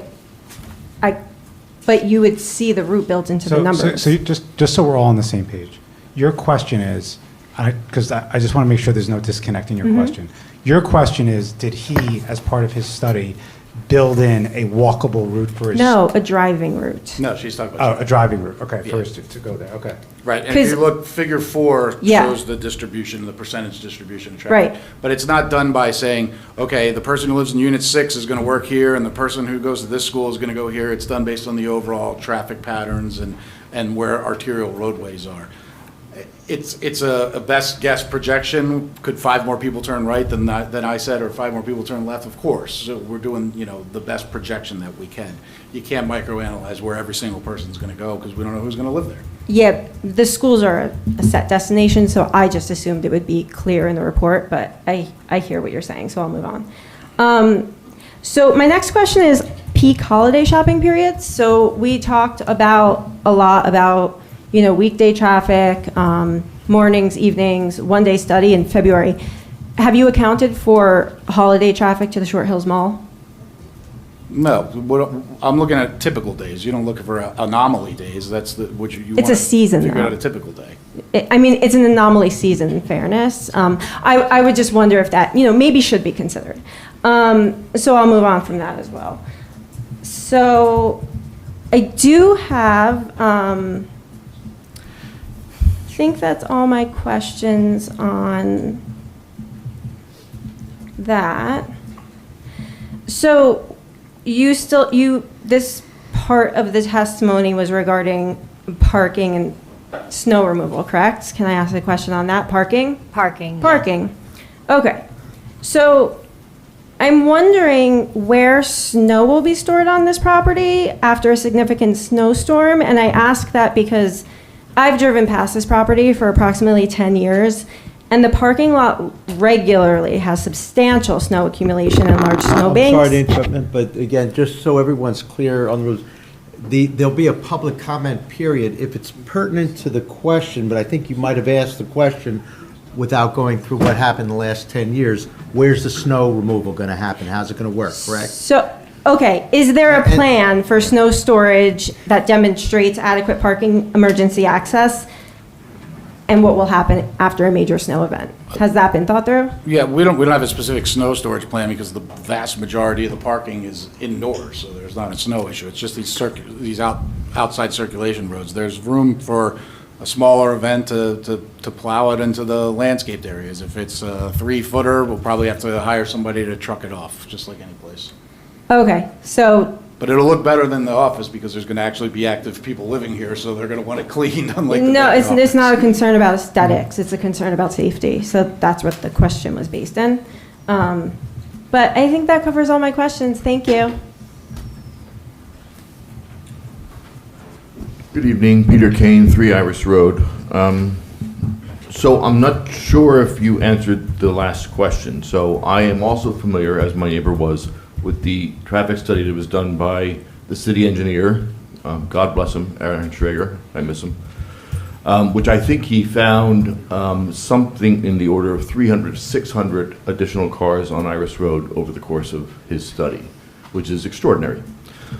Thank goodness, because that's how we got the no left turn. So did you look at that study information, and is it available to you, and have you incorporated that into your figures? When we did the counts, that was already done. Did you look at Aaron Schrager's analysis of Iris Road? Yes, and that was due to cut-through traffic from a different condition that has nothing to do From with this River project. Road, correct? Yeah, Yeah, okay. So from River Road, 300 to 600 cars a day on Iris Road. You looked at that data, and you incorporated that into your analysis. I didn't need to incorporate it into the analysis. It's already been taken care of. Really? With your conservative, quote-unquote, conservative estimates?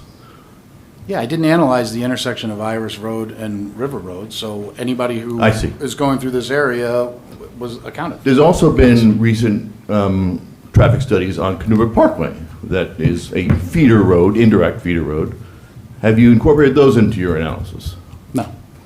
Have you incorporated the impact, since we had the no left turn implemented on Iris Road, to Woodland and River Road, and No. Fay and Brainerd? I'm not doing a traffic study for the city and for their circulation issues. I'm doing a traffic study to determine the impacts of putting this building. And we're trying to determine the quality of life. Thank you. And Have that's you what this done- does. The change in your quality of life or the change in the traffic impacts from this building is what my report was. Are you aware of the impact that the current construction traffic has had on ancillary roads? That's irrelevant. Okay. The sidewalks, why was the crosswalk eliminated? It was a concern that it was like kind of in the middle of the block, in the middle of a stretch of road where you're coming off a highway ramp. It just didn't seem like the best place to do it. And then it just crosses you to the golf course. It still doesn't connect you to any place else. So at some point, wanna we thought provide the a- crosswalk was I'm needed. sorry, sir. In fairness, you have to let him finish the answer As to your does he question. let me Sir, finish. As does he let me and finish. Sir, and I'm not done yet, so please let me finish. Please do. Thank you, sir. He has to finish the answer for it to work properly under the law. He has to allow you to finish the question for it to work properly under the law. So I'm asking you both to do that. Okay? Thank you. I appreciate that. Thank you. Please proceed. So instead of putting that mid-block crossing that just gets you to the golf course, we want to make sure we connect to the existing sidewalk network. And we want to do that in the best way possible. And there's going to be a team approach with your board engineer and with the police and our team to make sure that we do that the right way. Have we looked at the possibility of extending the, by my count, about 15-foot of sidewalk extension from the corner of Iris to, on River Road towards the golf course? Have we looked to extending that down the grassy median towards the golf course entrance on the golf course side as a sidewalk option? That's an option. There's a lot of options. We need to figure out the best way because I would there's recommend kind of that you piecemeal. look at it. I beg your pardon. I would recommend you look at it. Okay.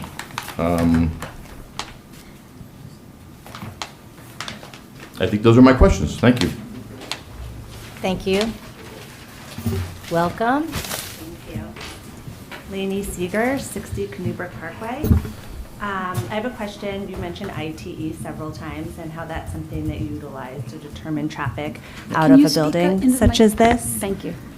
Are those ITEs state-specific or are they national No, numbers? unfortunately, they're national, which gives us an overestimation. New Jersey, especially residential, tends to have less traffic generation than you would say in like Oklahoma, because we have a lot more mass transit and a lot more density here, but it's a national publication. Okay, so it's not specific to the state of New Jersey? Correct. And then in the last meeting, there was mention for the traffic pattern that only a box truck could fit for moving. Does that now change given for move-ins and move-outs? Does that change given the new driveway? Yeah, the loading zone could fit, a tractor trailer if need be, but that's not the type of moving vehicles we see at a building like this. Okay, I mean, my mom moved one bedroom into a building like this and used a full moving truck, but, okay, thank you. Thank you. Welcome. Thank you. Lisa Allen, 27 Plain Street. Couple quick questions. Does this, it doesn't sound like it does, but does it trigger busing? I think it's a good question, but I think it's more of like a Board of Ed question. The Board of Ed would be in charge of busing, I think. I don't really think it would be something that the traffic engineer could answer, but it is a good question. But I think it's more for the Board of Ed than it would be for the traffic engineer. Okay. Do we know how far away?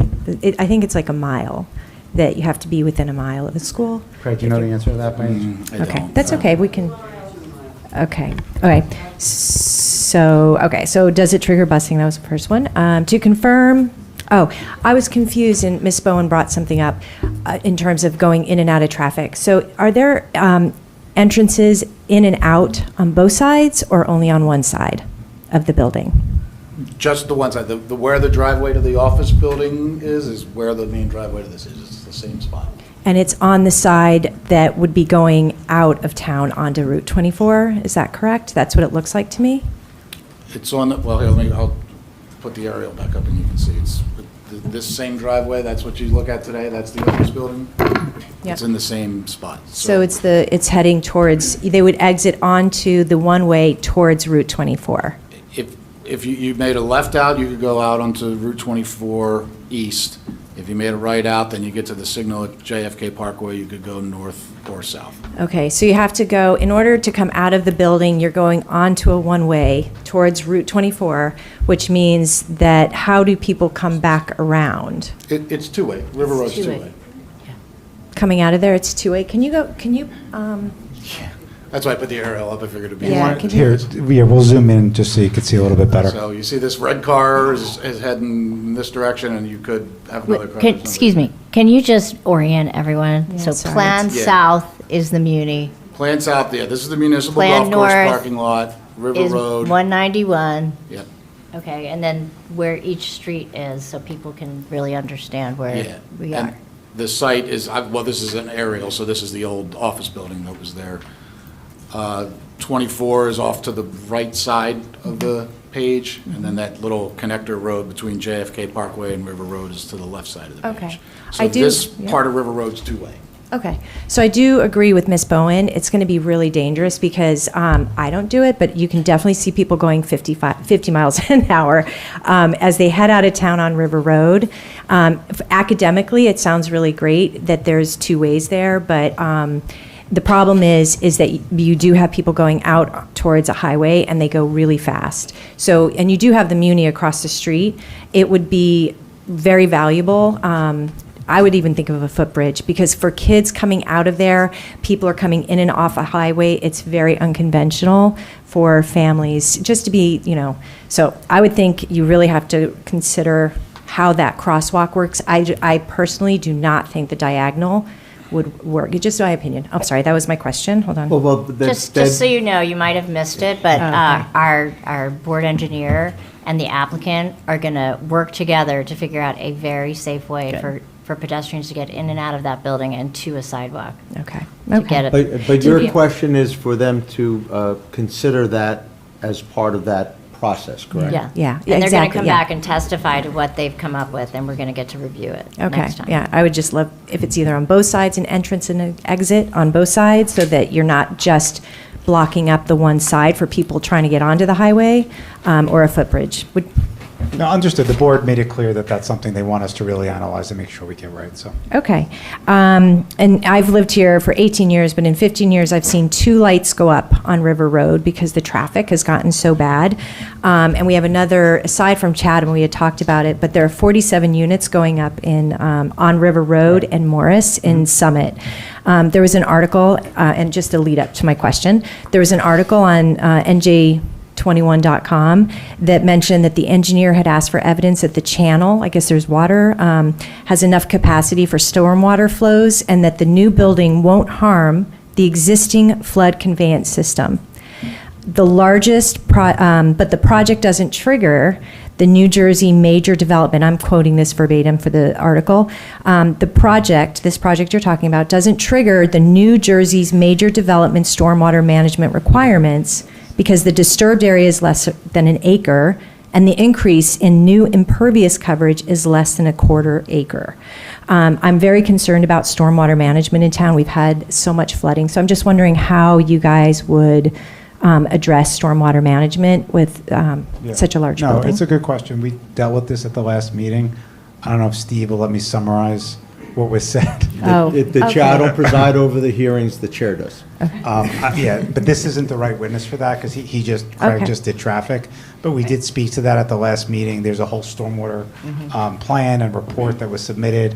Again, I think another member of the public asked if reports were available, and the city's engineer did review our stormwater report, so that's in there as well. And any comments we agreed to stipulate to. I don't know, if you want me to summarize, but basically, we were decreasing runoff, and we were abiding by all of the flood rules. We have a state of New Jersey Department of Environmental Protection permit for the property, so we're complying with all rules as it relates to flooding and stormwater management. Okay. All right. Those are my questions. Thank you. Thank you. Hello. Good evening. Jacqueline Rung, 13 Greenfield Ave.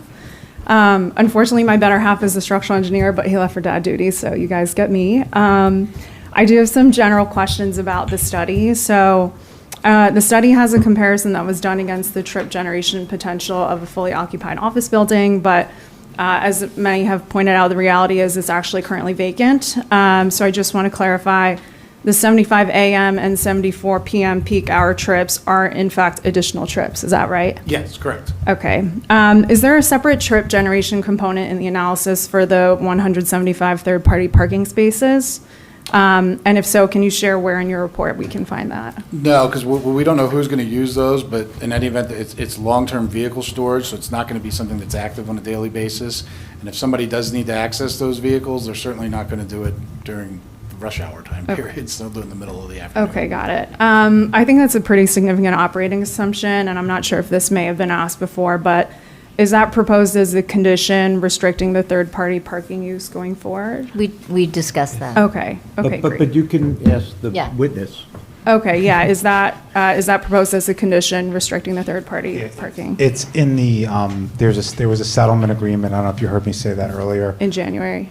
Yeah, with the, for the housing plan, and that type of use was vetted in that. It was going to be on a bulk basis, but then I indicated to the board that if the board wanted to refine that a little further to get some more clarity on it, Okay. based on, the comment Sure. you made and the comment Yeah. that the board made, that we were fine with that. There's Okay. no issue with that. There's no intent to make it something that would be at all high turnover Sure. whatsoever. Got it, okay.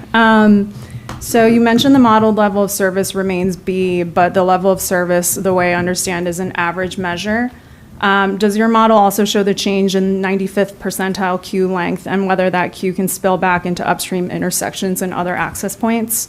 So the main concern, southbound River Road has traffic merging from JFK, the ramp from 24, and the ramp from Chatham 124. So now you're adding residents making the left from the connector onto River Road. Obviously, that can have clear congestion implications. So what is the 95th percentile queue length? You're talking about coming off of JFK and making the left onto River on the connector road? I'm saying the queue length on River Road in general, because it's taking, as it is right now, it's taking, traffic from 3 different areas, JFK, the ramp from 24, and Chatham 124. And now you're going to add, residents from your project making a left onto River Road. And so what is that actually doing to the queue length? And what is the 95th percentile length in that case? There wouldn't be a queue length along River Road. It's a through traffic. There would be, where you have a stop sign or a red traffic signal is where you would build a queue, and that's. But there's, yeah, but there's one right there. There's a light, yeah. There's no there's a stopping light. on River Road in front of the building. You have to stop to exit the driveway. Is that the queue line? No, there's a light. Yeah, there's a light right in the corner there. Yeah, right here. That's what I said. Then you said no, along River Road. Well, it's the connector, but. It's in the analysis. I'd have to go through and dig it up. Okay, yeah, if you could provide that, that would be great.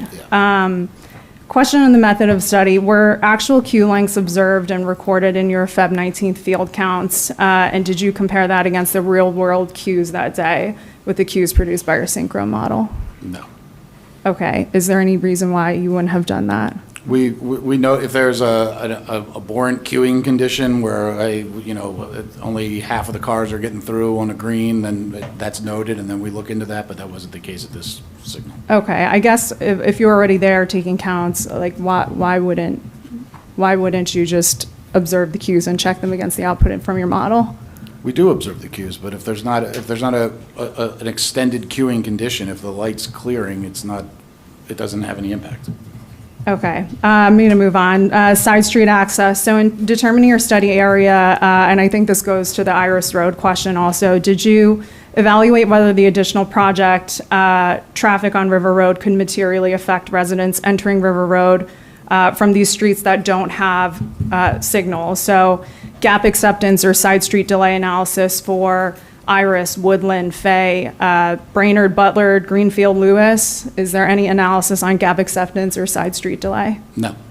Any reasoning behind that? We're generating so few cars past those intersections, it wouldn't have any impact. Sorry. Okay, that's clearly not the lived experience of the neighbors here, but I guess that goes to my last question. You mentioned that you've driven River Road during rush hour. Obviously, many of our neighbors here can speak to the existing frequent queue spillback along River Road associated with, I think, the Chatham Road signal. Does your model include that intersection and capture the resulting spillback along River Road? No, we analyzed the nearest intersection where we're going to have the maximum impacts and find that we have no impact to that intersection. All those other intersections farther up and down will have less of an impact. Again, I'm looking at the impact of this project, not doing a corridor analysis for the city. It's two different okay, things. so if you were looking at the traffic impact of River Road, you have to look at one intersection removed from where your project is going up. Because all the backup that happens is at Chatham Road and River Road intersection. When that light is red, you cannot make a left turn onto River Road. You probably can't make a right turn onto River Road. So I'd like to hear some reasoning for why you are isolating your particular study to just this one intersection, this one light right in front of your project, when clearly there are much broader implications. So that's all commentary, it's not questions. I think. I mean, it's why is it not being included is the Was the question. question, isn't that correct? Sorry. What was the question, isn't that correct? Trying to help you ask a question. 'cause you're only supposed Yeah, to ask isn't that correct? You attorneys get away with all kinds of stuff. I know the intersection you're talking about because we looked at that when it was first happening, when we were doing the Triconal Park project that's right near there. So I understand your concern with that intersection, but what I am trying to do with this traffic study is not fix that corridor, not figure out why the traffic problems are bad, is find out how much this project is going to have an impact on it. So if the intersection right next to it, where most of the traffic goes through, doesn't have a negative impact, where there's a much smaller percentage down at that intersection, it's going to be even less of a change. Is that intersection going to work any differently with this project? No, it's not. It's not being impacted nearly at all, really. I think this is true. I mean, It seems like this is just turning a blind eye to, compounding existing. At a Question. certain point, we do have to limit it to Sure. questions, and the public comment period will come. You'll be under Okay. oath and can make all these points and Okay, more. thanks. All right, that's all my questions then. Thank you. Thank you. Welcome. Good evening, Don Nelson, 20 Plain Street. I'm not going to be as eloquent as this young lady. I shoot from the hip, so beware. So can you tell me the dates that you did the traffic study? That we did our traffic counts February 19th, 2026. And that's when we talked about the school being out for vacation, possibly, we're not 100% positive. So, and then you also mentioned that there was a counter out on Morris Avenue? It wasn't counting? No, Did you mention that? the DOT. Or River Road? DOT has counts, the NJDOT has count stations out in, various locations throughout the state. Right, So but did you mention that one of them was not counting on River Road? the one on River Road, the data that was available wasn't as extensive as the one on JFK. I don't have it in front of me, the exact dates, but So can you tell me the exact number of cars that travel River Road on a day? in a day, Yeah. the DOT data could. Well, I'm asking you. Mine is just based on the peak hours. So If you want the numbers, River Road in a peak hour, it's about 500 to 600 vehicles per hour travel on River Road. So what's considered a peak hour? The busiest single hour between 7 and 9 on a weekday morning and between 4 and 6:30 on a weekday evening. Would it surprise you to say that in 2001, the traffic count on River Road was 20,000 cars a day? I know that for a fact. What part of River Road? The whole road, the whole road. Well, along From the, in Summit, 20,000 cars a day. but the whole Now, the road, reason why I asked that was because if you do a traffic study, you say it goes up by 2.5% a year. Based on what number? all right, let's slow down. And you can answer my question. River Road, the little piece of River Road that we are fronting on has never carried 20,000 vehicles a day. Farther down, when you get past where it merges in with JFK. I agree with you. Yeah, Yeah. that wouldn't surprise me. So how many cars pass in front of the project? This little part of River Road, in Yeah. the peak hours, it's about 500 to 600 vehicles per hour. In the peak hour on JFK Parkway, and then farther down by extension, the rest of River Road, it's about 2,500 cars an hour. We're adding, and this goes back to the previous question, in that direction, about 20. So it's not, the existing traffic volume is far greater than the additional traffic that's going to come out of this project. So that peak hour is roughly 500 cars? So what is it, what's it for the whole day? I don't know. Business? I don't have So you don't that know? data. So what is that 2.5% based on, the 500 or the whole day? All those count stations that NJDOT has throughout the state, they look at that data based on the county it's in and then the classification of the roadway and come up with that number. So that 2.25% is a blanket number that I have to use because they've published it. But what I looked at was their actual specific data right here, and the numbers are staying the same and actually slightly decreasing. So when were those numbers last updated? June 2026 was the latest count date. And how about the ITE manuals that you use? What's the latest edition you use? That's the 12th edition is the latest edition. They update that every 1 to 2 years. So that's from when, 2024? No, 2025, I believe that. Okay, thank you. You mentioned about long-term storage of vehicles, and the word dealership popped up. And what that brings to mind to me is there's a very large car dealership on River Road that parks cars across the street from your current project. Is there any agreement with that car dealership to store cars on your lot? No. So what are we talking about? Or what kind of who would store cars there? That's what we were saying before. I don't know if you were here for that. I was here. Yeah. There's no prospective tenant to lease those spaces now, but it's defined how it could be leased. It's supposed to be on a bulk basis, so it's low turnover and there aren't a lot of cars coming in and out. But again, as I said before, if the board wants to clarify that a little bit further in their resolution, that's fine. So- But there's, to answer your question before, there is no end user that has been identified. Okay, very good, thank you. And I think I had one more question, but because I shoot from the hip, I don't remember what it was. Well, thank you very much. Well, actually, let's explore one thing. The new entrance that the DEP is requiring you to put in for flood access? The emergency one. Emergency. Is that going to be built into the ramp going up? to the second floor parking area? No, it just connects that existing kind of connector road to River Road. So it's almost replicates that existing driveway here. I'll put this site plan exhibit back up. Do you have a elevation for that side? Yeah, see. Because isn't that a ramp going up to the second floor parking? Yeah, this is, yes. So that's just going to be for water to flow through or cars to get out, or how's that going to work? No, it's for cars. If there was a situation where there was a flooding emergency and this driveway was underwater, you still want people to be able to get in and out of their apartments, so that's So what I'm it's for. confused if that's a ramp going up. You have to build through the ramp, correct? I mean, maybe this is a question for the architect, I don't know. Yeah, I mean, it's just an asphalt driveway. I mean, yeah, it'll have a grade to it, but it's not a bridge or a ramp or anything like that. Okay, I'd have to see what the architect has going on there. Can we talk about the fire truck access? We can talk about whatever you'd like. Keep shooting from the hip. Is the weight capacity enough for all that apparatus?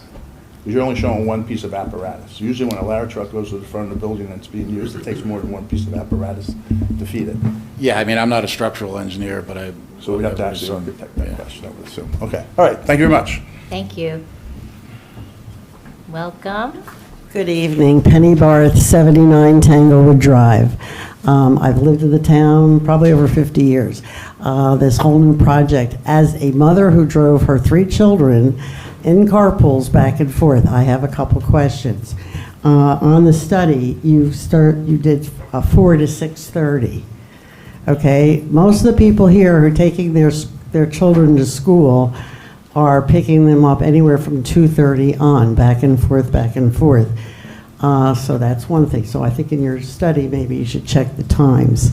I'm sorry, Matt, do you have a question, like why Yes, did he and the pick that question, time frame? why was that not checked as far as the time?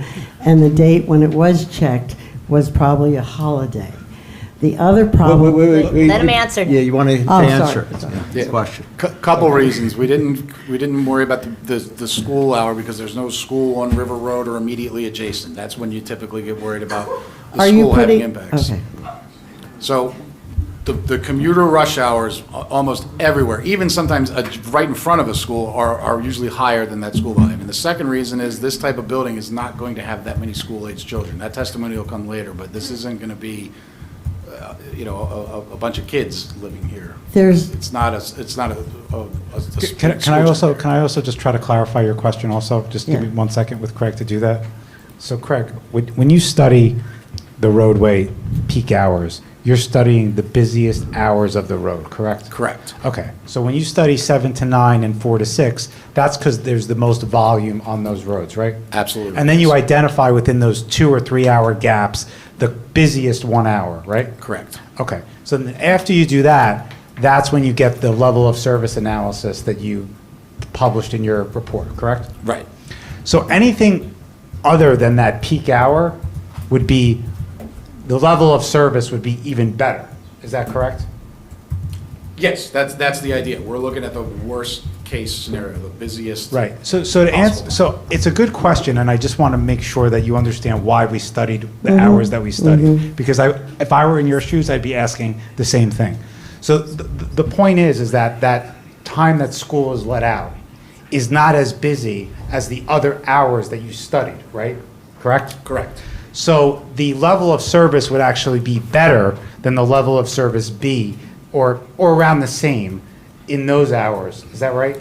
That and the building itself is going to be generating far fewer traffic because the apartments, the people who live in these buildings, they're generating their traffic commuting to and from work by and large. So And they have no children. These people who are going to be living in 198 units have no children going to school? Nobody's saying that. What I wanted you to understand from the questions, Okay. and I would have asked the same thing if I were you, so that's why I want to answer it correctly, is that the point of him doing the studies in the hours that he did is because he did them which he just testified to, in the busiest time. So anything else outside of that busiest time will be less busy.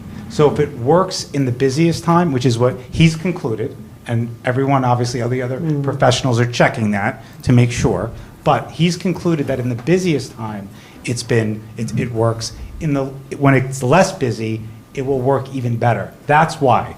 But The board did ask for us to still be extra cautious and study those hours as well, just to be on the safe side. But I wanted you to understand, he didn't just ignore the school hours. He studied it in the most conservative way possible, but we will double check it as the board had requested. Well, I think the walk, and I just think for people driving their children to these different schools, they're going to have to come out of the building, get in that queue, and try to get out. And if the light's changing, how long is it going to take? Or do you have to plan as a mother, getting your child to school, an extra half an hour to get to Washington, Lincoln, the middle school or high school because of the traffic, getting out of your building And again, I just. onto the road? And again, and I'm sorry if I'm not articulating this as well as I could be for you to understand, or maybe I'm not doing a good job, but the point is, if it works in the busiest time,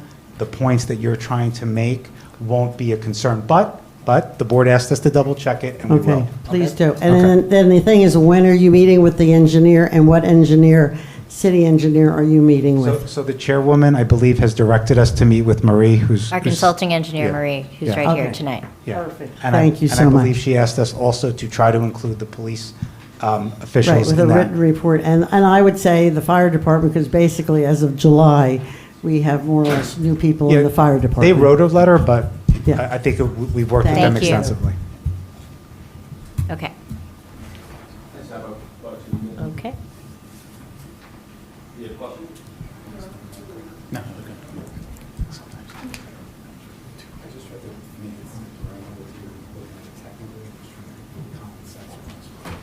Welcome. Couldn't hear you because the mic. Oh, I'm sorry. Kuldeep Singh, 8 Iris Road. Can you? My question was Kuldeep, Singh last name. My question was regarding shuttle service. Can you just expand on that? What the routes are for the shuttle? Yeah, I believe the vice chair had asked that we provide that to the board, just what that route is going to be. The purpose of the shuttle service that this developer and property owner does for other buildings is to reduce trips on the road and also provide a convenience to its residents so that they can go to mass transit. But do we have the? I think that's what they asked for. That's what the vice chair asked. I'm sorry. for. So what was the answer to? No, she asked if we would provide at a later date. I'm sorry. No, it's okay. I'm sorry. A plan showing the route. Got it. So, That's I mean, what- the reason I was asking that question is because there's two ways to get into town. One is Yeah, I Iris think Road that's- and one is. That's probably why the vice chair just wanted to know what we had envisioned for. Okay. It's a good Thank you. question. Thank you. All right. So I think our stenographer probably needs a break. Are we closed on traffic? So I think we are. Oh, sorry. Our vice chair has one follow-up, and Okay. then we're going to take a break for the stenographer. Okay. One question on pedestrian access. So when I was on the site visit, you're basically, the cars are going up the ramp, right? How are pedestrians getting down the ramp if they choose to go? What's the exit point from the building to the road? Do you mean from the building or from the site? From The building, from the architect will go from- through all the. Okay, then I can wait for him then for that question. Yeah, but As the- far as pedestrian access down the ramp. But, Yeah. but the reason, it's good you brought it up because our engineer and you all have to figure out not only how do they get across the street, but how do they get from the door Right. 'Cause to the street? I've- You know, yeah, I've that lived- all has to get worked out. I've with our lived in a engineer. building like that, and it's like, seems like something that everybody would think of, but if there's no way, people are, like Susan said, people are gonna do the things that you don't expect them to do, right? They're gonna walk down the ramp. So I'm just wondering if there was a corridor where there's, for pedestrians to walk, or there's a. Yeah, I mean, you can see from in the corner here, it takes you right to the crosswalk into the sidewalk. And when you look at the I site thought you were plan, talking about can like. see- No, I'm talking about like into- on yeah. the specific ramp. How will you delineate how pedestrians will walk up and down the ramp? Because they're gonna do it whether you want them to or not, and not get hit by a car. You mean walk up and down the driveway? Yeah. I mean, I think you would, if you were gonna walk someplace from the building, you would leave from the main entrance of the building and walk onto the sidewalk. But Because how do I you- guess if you stop at your car to get something, yeah. Okay, if there's a way to delineate that better, we'll work with your board engineer. If you feel as though we can do better on that, we'll discuss that with the board engineer. Yeah, because there's a sidewalk connection at the driveway to the sidewalk, but and pedestrian access door, as a matter of fact, but the intent would, the idea would be that people would be walking out of the main entrance towards The idea is to make it good enough that they're not going to want to use the ramp. They may, but if this is designed better. Right. To get people to where they need to go, they shouldn't be walking up and down the ramp. But yeah. True. They could do a lot of things to delineate, but let's try and do a better job with the help of the Colliers. And the other question I had is, I think a lot of what I've heard, at least from a lot of the residents, is that we do have a lot of in-house knowledge from traffic studies that we've done within the department. And if we could get, what I would like to request, Marie, is if we can work with our city engineer. As much as you have all the knowledge and you're going back, these residents have spent, hours and hours and hours talking about access to their streets. I think it'd be really valuable if we could include our city engineer in those conversations, because he's the one who's been communicating with all these residents and working with them over the last couple of years. So I think it might be helpful if we could do that. Okay, sounds good. Okay, we're going to take a break. 5 minutes. Okay. Everybody get seated. As far as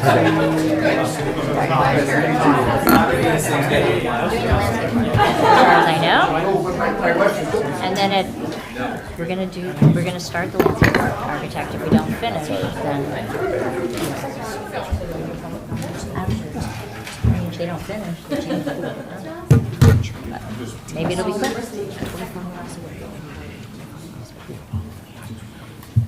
All right, are we ready to go? Hello. Hello. So you are the landscape architect? I am, yes, ma'am. Nice to see you. Okay. Tom, just state your name for the record. Yeah, my name is Thomas Bauer. All right, and you know that you were previously sworn by the board? Yes, I was. Okay, can you just state your... And you remain under oath. Please proceed. Yeah, can you just state your qualifications for the record as a landscape architect, please? Sure. Thomas Bauer, I'm a principal and founder of Malolo Bauer Carmen landscape architecture firm with our offices in Brielle and Jersey City, New Jersey. I have a degree in landscape architecture from Penn State University in 1976. I'm licensed in New Jersey and several other states as well. And I've been before many municipal boards in New Jersey over the last 47 years. And licensed, current, and in good standing? Yes, it is. Okay. Does the board accept Mr. Bauer? Absolutely. Thank you. All right, so Tom, you prepared the landscape architectural plans for this application? I did, yes. Okay, so we have some exhibits on the board that we're going to show, so why don't we walk through them? I think, Steve, we're up to A6? A6. Yes? Yes. Okay. A6, terrific. Yeah, so what I'm going to do, I'll begin with A6, which is a street-level landscape plan, and then I'll proceed with several 3D graphic perspective views of the site to give you a really good idea of what this is going to look like. And then I'll finish with a second plan, which would be the level above, the second level plan, which will be of the amenities for the residents. Okay, but this is A6 first, correct? A6 first. We're going to stay on this one first, yes. Okay. Yes, sir. We have an assistant, Mr. Fruit, is going to be manning the screen. Rob, just zoom in a little bit more so that everybody can see it a little better. I'm paying him well for this service. Perfect, there you go. Yes. Okay, we want All you right. as an exhibit. Yes. All right, go ahead, Tom. Sure. So let me just point out a couple of things. I just emphasize, for those who did not know the first presentation that Rob gave, there are 2 levels of parking. Let me talk about the first level, the lower level right now, which is accessed. I have a green laser pointer here. This is the low point of River Road, and this is where you access into the lower level of garage. And then the reason I point that out is because on that lower level, cutout, you see this area in green right here? This is actually a dog run that's going to be located on the lower level of the garage, very convenient to the residents, accessible by stair tower in this location and an elevator in this location as well. So again, it's a lower level of garage, undercover, so it's in inclement weather. It's convenient for the homeowners to take their dog downstairs. It's also open air because the garage is open to the outside here, so there's plenty of air circulation in that area. So I start there in the lower, and I think that's an important component. It's, again, I think there's going to be more dogs in this building certainly than there are children. So it's an important component on all of these rental projects that dog runs are very, very critical. So that's on the lower level. We also have most of our activity on the next level. As we come up here, again, we can access the garage on the second level here and also here into the garage. So we have two locations, as you've heard previously testified, to get to that second level of garage. To the right, this area just takes you into the garage. This area coming up to here takes us to the, Rob, maybe you can enlarge that area a little bit. That's our grand entrance, if you will. That's where our lobby is, our leasing office. We have a drop-off in this area right here, drop-off, and then again, there's entrance into the garage. Boy, that's a very bright green light, isn't If it? you could just focus on one Yeah. thing. The Mhm. vice chair did ask about pedestrian connectivity. Sure. to I was the- just gonna go there. To the sidewalk. Can you just describe that, Certainly. please? So again, our front door to the lobby is right here, and this area in front of it, next to the drop-off area, is all pedestrian area, all decoratively paved with decorative paving finishes. And then from a circulation perspective, the sidewalk along River Road is in here, and we have direct access here connecting to that. There is grade change here, so we have a series of steps to take us down to the sidewalk. There's also a handicap accessible ramp in that location. So we have very convenient access to this lower sidewalk, and then eventually to the crosswalk to this island, and then further down River Road, as has been mentioned previously. So it's very, very convenient, right? So we have, you can pull back again in a second, Rob. The entire perimeter of the site is fully landscaped. Again, north is kind of up in this area, but what we call is Plan North. All existing vegetation is in that area, and I had a long conversation with your city forester, John Linsom, about cleaning up this area with some dead material that's in that forested area, and also taking out some invasives. We're happy to do that as well. So we will clean up all of this area along this entire perimeter of the site. The balance. I'm sorry, go ahead. Yes, go ahead, Jason. No, I think I was going to say what you were about to say. Mhm. The existing vegetation that is healthy and mature will remain, correct? Of course, of course. And by cleaning out the dead material and the invasives, that existing healthy material will grow even more elaborately. The balance of the site will be lushly planted. As you know, in this area, boy, that is a bright green, I apologize. There is, if you know, driving down this area of the site, right in front of you is like a 10 or 12 foot high concrete wall. That will no longer be the case. I'll show you the next images in a few moments, how we're going to address that. We've got an entry sign in that area. We've got a water feature that you're going to see, and it's lushly landscaped with a whole palette of material that consists of evergreen trees, deciduous trees, ornamentals. We have shrubs and ground cover perennials, as you would see on that plant list. All of the trees, not all, but the great majority of trees, again, has been coordinated with Mr. Linsom. He's asked us to make some variety changes, which we were happy to do. We've got some eastern red cedar, we've got red maple, we've got white oak, things of that nature that are all native, and it will be a terrific look as one passes by the site, certainly for the benefit of the residents as well as those passing by. All of the planting along this area has been increased from our previous meeting. Again, Rob, perhaps you can enlarge the area of the loading zone and the transformer. There you go. So here's our loading zone. So we have, as you can see in this area, we've, based on our conversation last month with Rob and your request, we've added evergreen trees to buffer that area from the street. So if there should be a truck parked there, it's unlikely that it will be very visible from the street. We're trying to buffer that area. Likewise, in the area of where there are two transformers and a generator, we've also provided ample evergreen screening, again, to buffer that area as well. So the entire area, all along River Road, even on Mars Turnpike, we've got adequate plant material. Again, a nice mix of pallet material, in addition to ground cover, sod, and it's all well lit as well. So I think from that perspective, we've addressed something that you'll be very proud to see as you drive by the site. Rob, if you go to the next image, what I'm going to show you is a perspective view taken from this corner of River. A7. Yep. There we go, A7. Yeah, and Tom, just to be clear, all these exhibits were prepared under your supervision, correct? Certainly in our office, yes, Okay. under my supervision. No, that's okay, please. I just want to confirm that that what we just saw is the revised. That is a revised plan, that's correct. Yeah, Yes, that's revised. Of the drive and everything. And resubmitted, yes. And a short name for A7 is? Entry court. It's labeled entry court right here. So this is a view from up above, kind of a little bit of a bird's eye view. You see the architecture in this area. This is our lobby entrance that you'll hear our architect speak to a little bit later, hopefully tonight.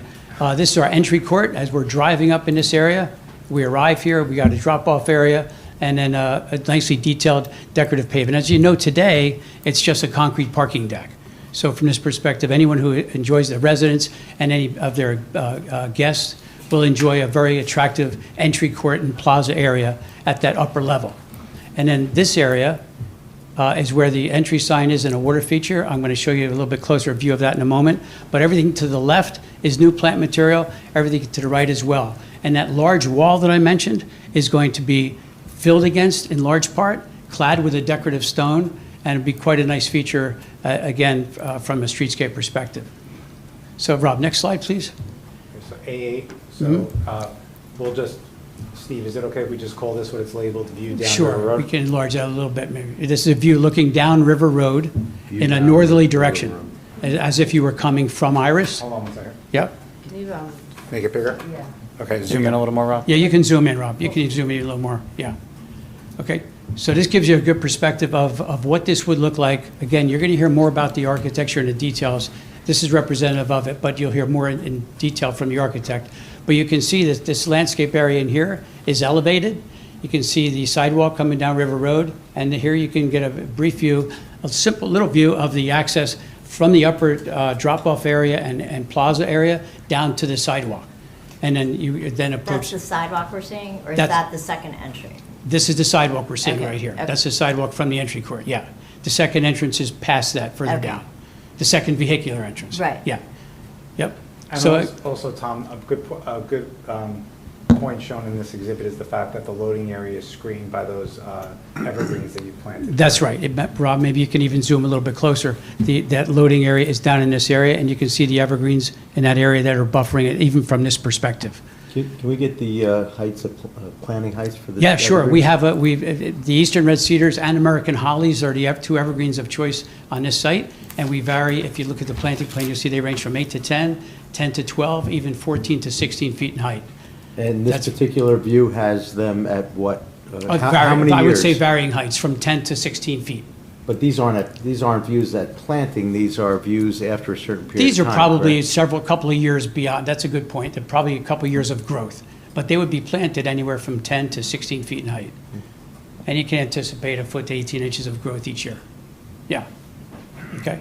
So if we pull back, even the shade trees as well, we just mentioned the evergreen, but the shade trees as well are large 4 to 4.5 inch caliper trees, sizable trees, so they'll have quite an initial impact even on day one. Next slide, Rob. So There we go. A9. Pull back. Okay, so this is a close-up view on River Road at the corner of River and JFK Boulevard. Again, this is the entry sign. Our sign, and you're gonna, this is the largest of our signs. This sign is actually 16 feet wide, 4.5 feet tall, but it is at the top, facing, this is the wall that is currently in place along the street.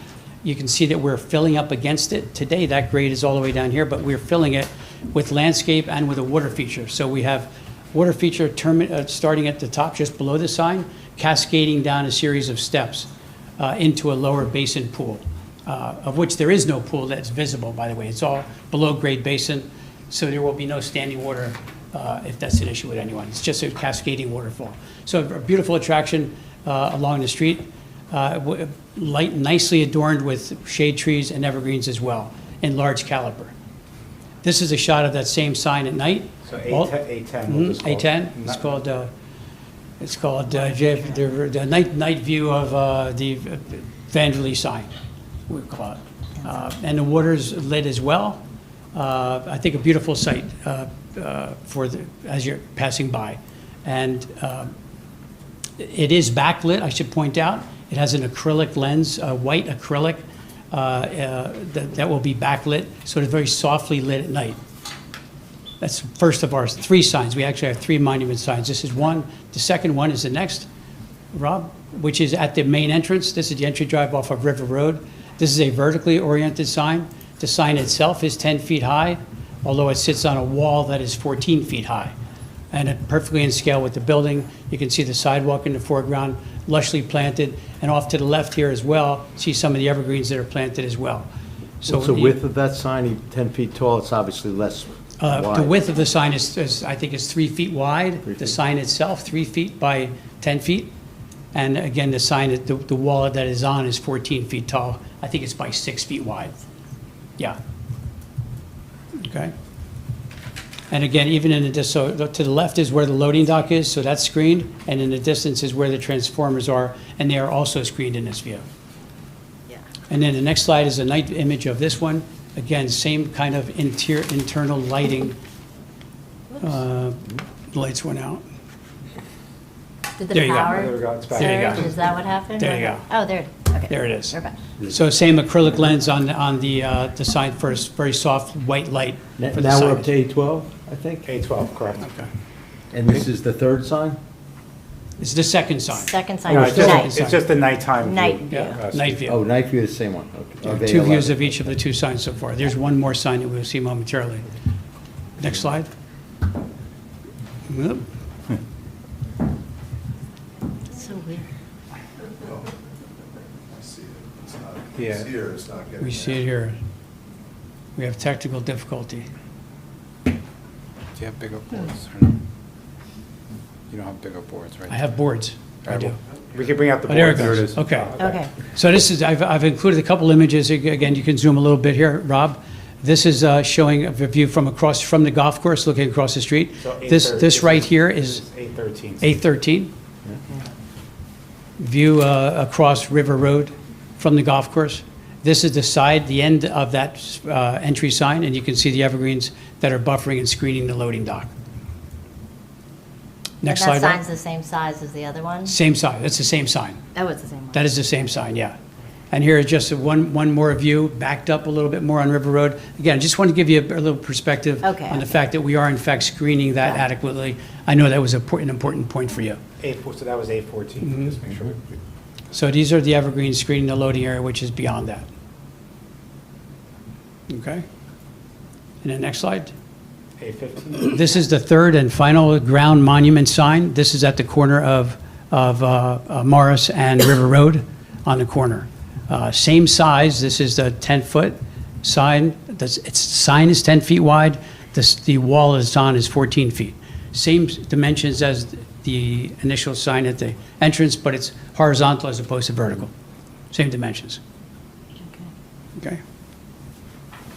So 3 ground-mounted signs. And then the last slide, I'm going to, not that one.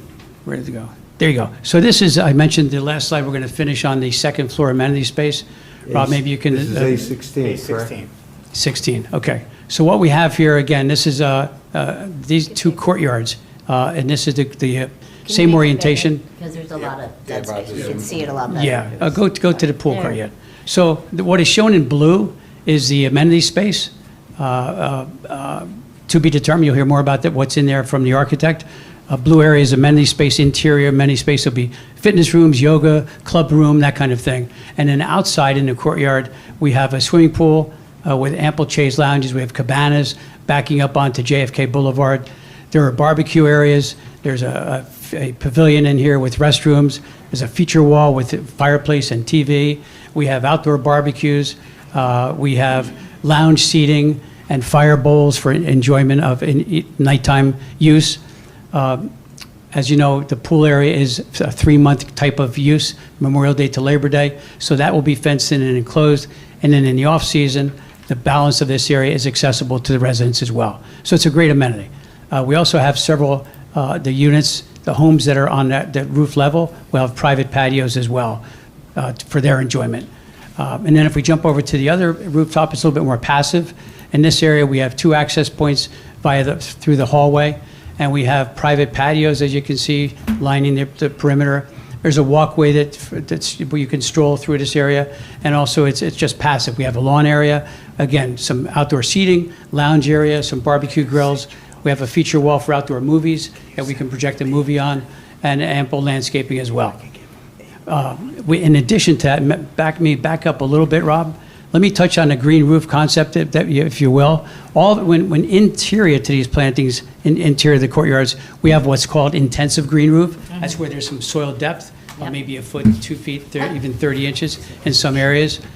That's in both courtyards. But then outside of that area, in this location and this location as well, there's quite a lot of what we would call extensive green roof. That's a series of sedum trays that have several benefits. Obviously, aesthetically, it's better for heat island effect. It cools the temperature. It also has some wildlife benefit.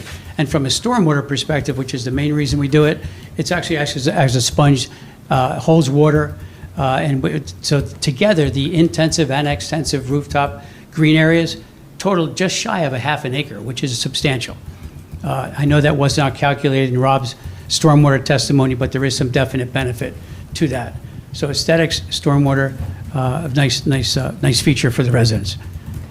Okay, I think that's. And with that concludes my testimony. Happy to answer any questions you may have. Record time, wow. Quick. Okay, so I'd like to start with Mr. Golden this time. Do you have any questions? No questions. I think you've been very thorough, thank you. Thank you. Mr. Christopher? I'm still absorbing. Sorry. Thank you, Chair. Should have started over there.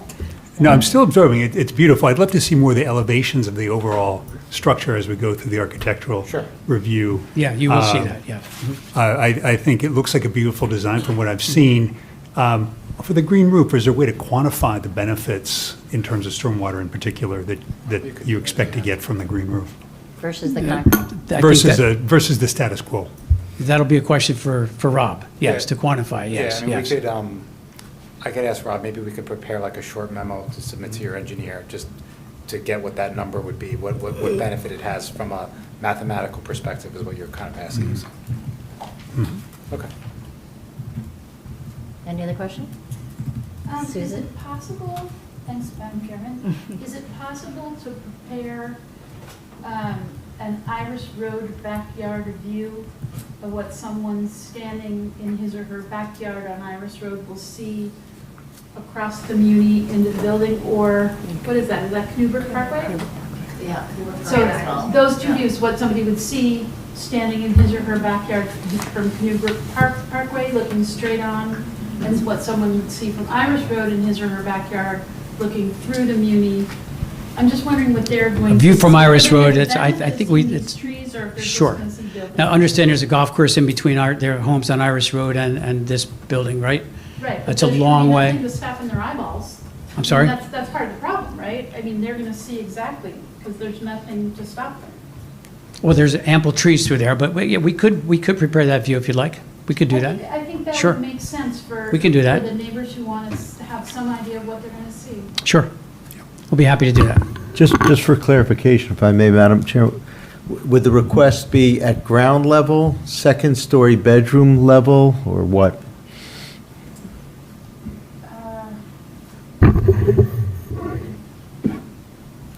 Ground level, I think. Okay, and can I just further, I've done cross-sections and studies like this before, and I think that's why Steve has probably seen these as well, and that's why he asked the question. It is sometimes difficult to, and Tom, you can, if this is not a problem, then just tell me. We can't get into people's property because we don't have the right to trespass on somebody's. I was just going to say that it would be required to do that. And you're effectively at the same. Yeah, I'm just saying, we'll do the best we can to do that. I'm just saying, we can't go onto someone's property without permission to get a vantage point. That's all I'm saying. So we'll do the best we And I can. reserve the right to ask the same question when we have our lighting expert, if you are going to have one, because that would, We're not going to have a separate lighting expert. Rob testified to lighting when he testified on the civil drawings. so then I guess it would make sense to have a view from a second floor bedroom as well. So they can get an idea of what they're going to see that they're not seeing now. And what is going to be beautifully, it looks like a lot of it is going to be beautifully masked, and that's great, but I think it makes some sense to take a look at it. Yeah, I think, honestly, I think that if a view from ground level or a second floor bedroom is about 10, 12 feet, is not going to make much of a difference from that distance. I mean, we've got to be close to 1,000 feet away. So that 10-foot difference is not going to be very much. Yeah. And just to So follow I on, it would think be a helpful. single view. It'd be helpful also to know the lighting impacts at that distance too. I mean, we're happy to provide it, but I just want to just say a few things that might not be very popular. One, and I have to do it, it complies with the ordinance in terms of height, setbacks, and coverages, okay? In addition to that, the lighting, there was only one deviation we needed for lighting, and Rob testified to that. It was at the driveway, but other than that, it was completely, the lighting on the site was completely conforming. So we're happy to show it, but I just want to also indicate that there were zoning requirements prepared for this, it's site plan ordinances that govern it, and we've complied with them, except for that one little deviation on lighting, but it was actually on the roadway. But if the board wants us to prepare it, and we're obviously not finishing tonight, we're happy to prepare it. Some view sheds might be okay. Okay. One thing that I don't know if the board members know, but oftentimes when we'll add a condition of approval if you agree and your applicant agrees that Colliers will come back out in 6 months or 3 months and that's check the lighting and perfectly acceptable. see if there are any glaring spots, anything that can be tweaked so that it's less of an effect on neighbors, which is often, honestly, it's hard to predict how glare and how lights are going to affect neighbors. So we found that to be a really good tool, and we schedule it within 3 months or 6 months or whatever the board decides, and then tweaks are made that help the neighbors. A lot of boards are doing that, and I think it's actually benefits both sides, to be honest with you. I think it's good practice. It's been an to do. effective tool, and I think it does mitigate that. And this, unlike a lot of projects I've seen, frankly, it doesn't have as much of a lighting issue in my view, but I shouldn't be saying that right now. We'll see. You all will decide. Okay. Anyway, you are on the floor. Oh, are you not done? I'm so sorry. Are you done, Susan? Yes. Yeah, okay. That was one of probably my biggest concerns with this application is I noticed that you got a waiver for noise, glare, and I was just curious how, or the checklist waiver. How did that come about? And I think to Susan's point, we're going to have to see some more that would be helpful for the residents to see, and just wasn't sure how that waiver, how we can see more information around the lighting and. I mean, I think the reason that we asked for the waiver or why it was granted was noise, we have to comply with the city's ordinance and the DEP ordinance, so there's no getting around that, so we have to do that, so that's why that was that. And then, obviously, the use is not something that generates a significant amount of noise. And then, on the lighting, as we indicated, we all have LED shielded fixtures, and the only deviation, as we testified to at the last meeting, was at that one spot, but the rest of the fixtures all are shielded and don't provide any glare. So that's, I think, why we asked for the waiver. But again, we're happy to show this view that you requested. Steve, who typically approves the waivers? I noticed there wasn't an actual approval authority in our ordinance. I believe our board engineer deems, our board planner deems the application complete, so. So that's my question would go back to you then, I guess. Ed, in our ordinance, it doesn't state who is the approval authority for a waiver. So how do we get that answer?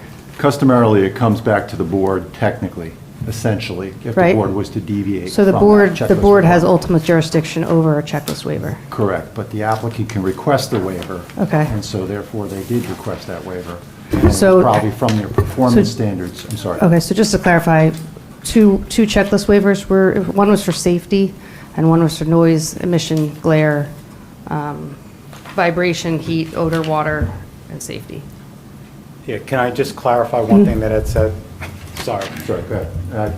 I did not do the completeness review. No, that's that's okay. why. Okay. Our certificate of completeness is issued by your administrative staff. So we are complete for purposes of time to Understood. act and all that. However, the MLUL does state, despite us being deemed complete, the board can ask for additional information Right. throughout the course of the proceeding. So Thank you. even though we're complete, it doesn't prohibit the board from Right. saying, hey, we might need more clarity or more Right. information on a topic. Right, So I think- the checklist waiver is simply to deem the application complete to come to the board.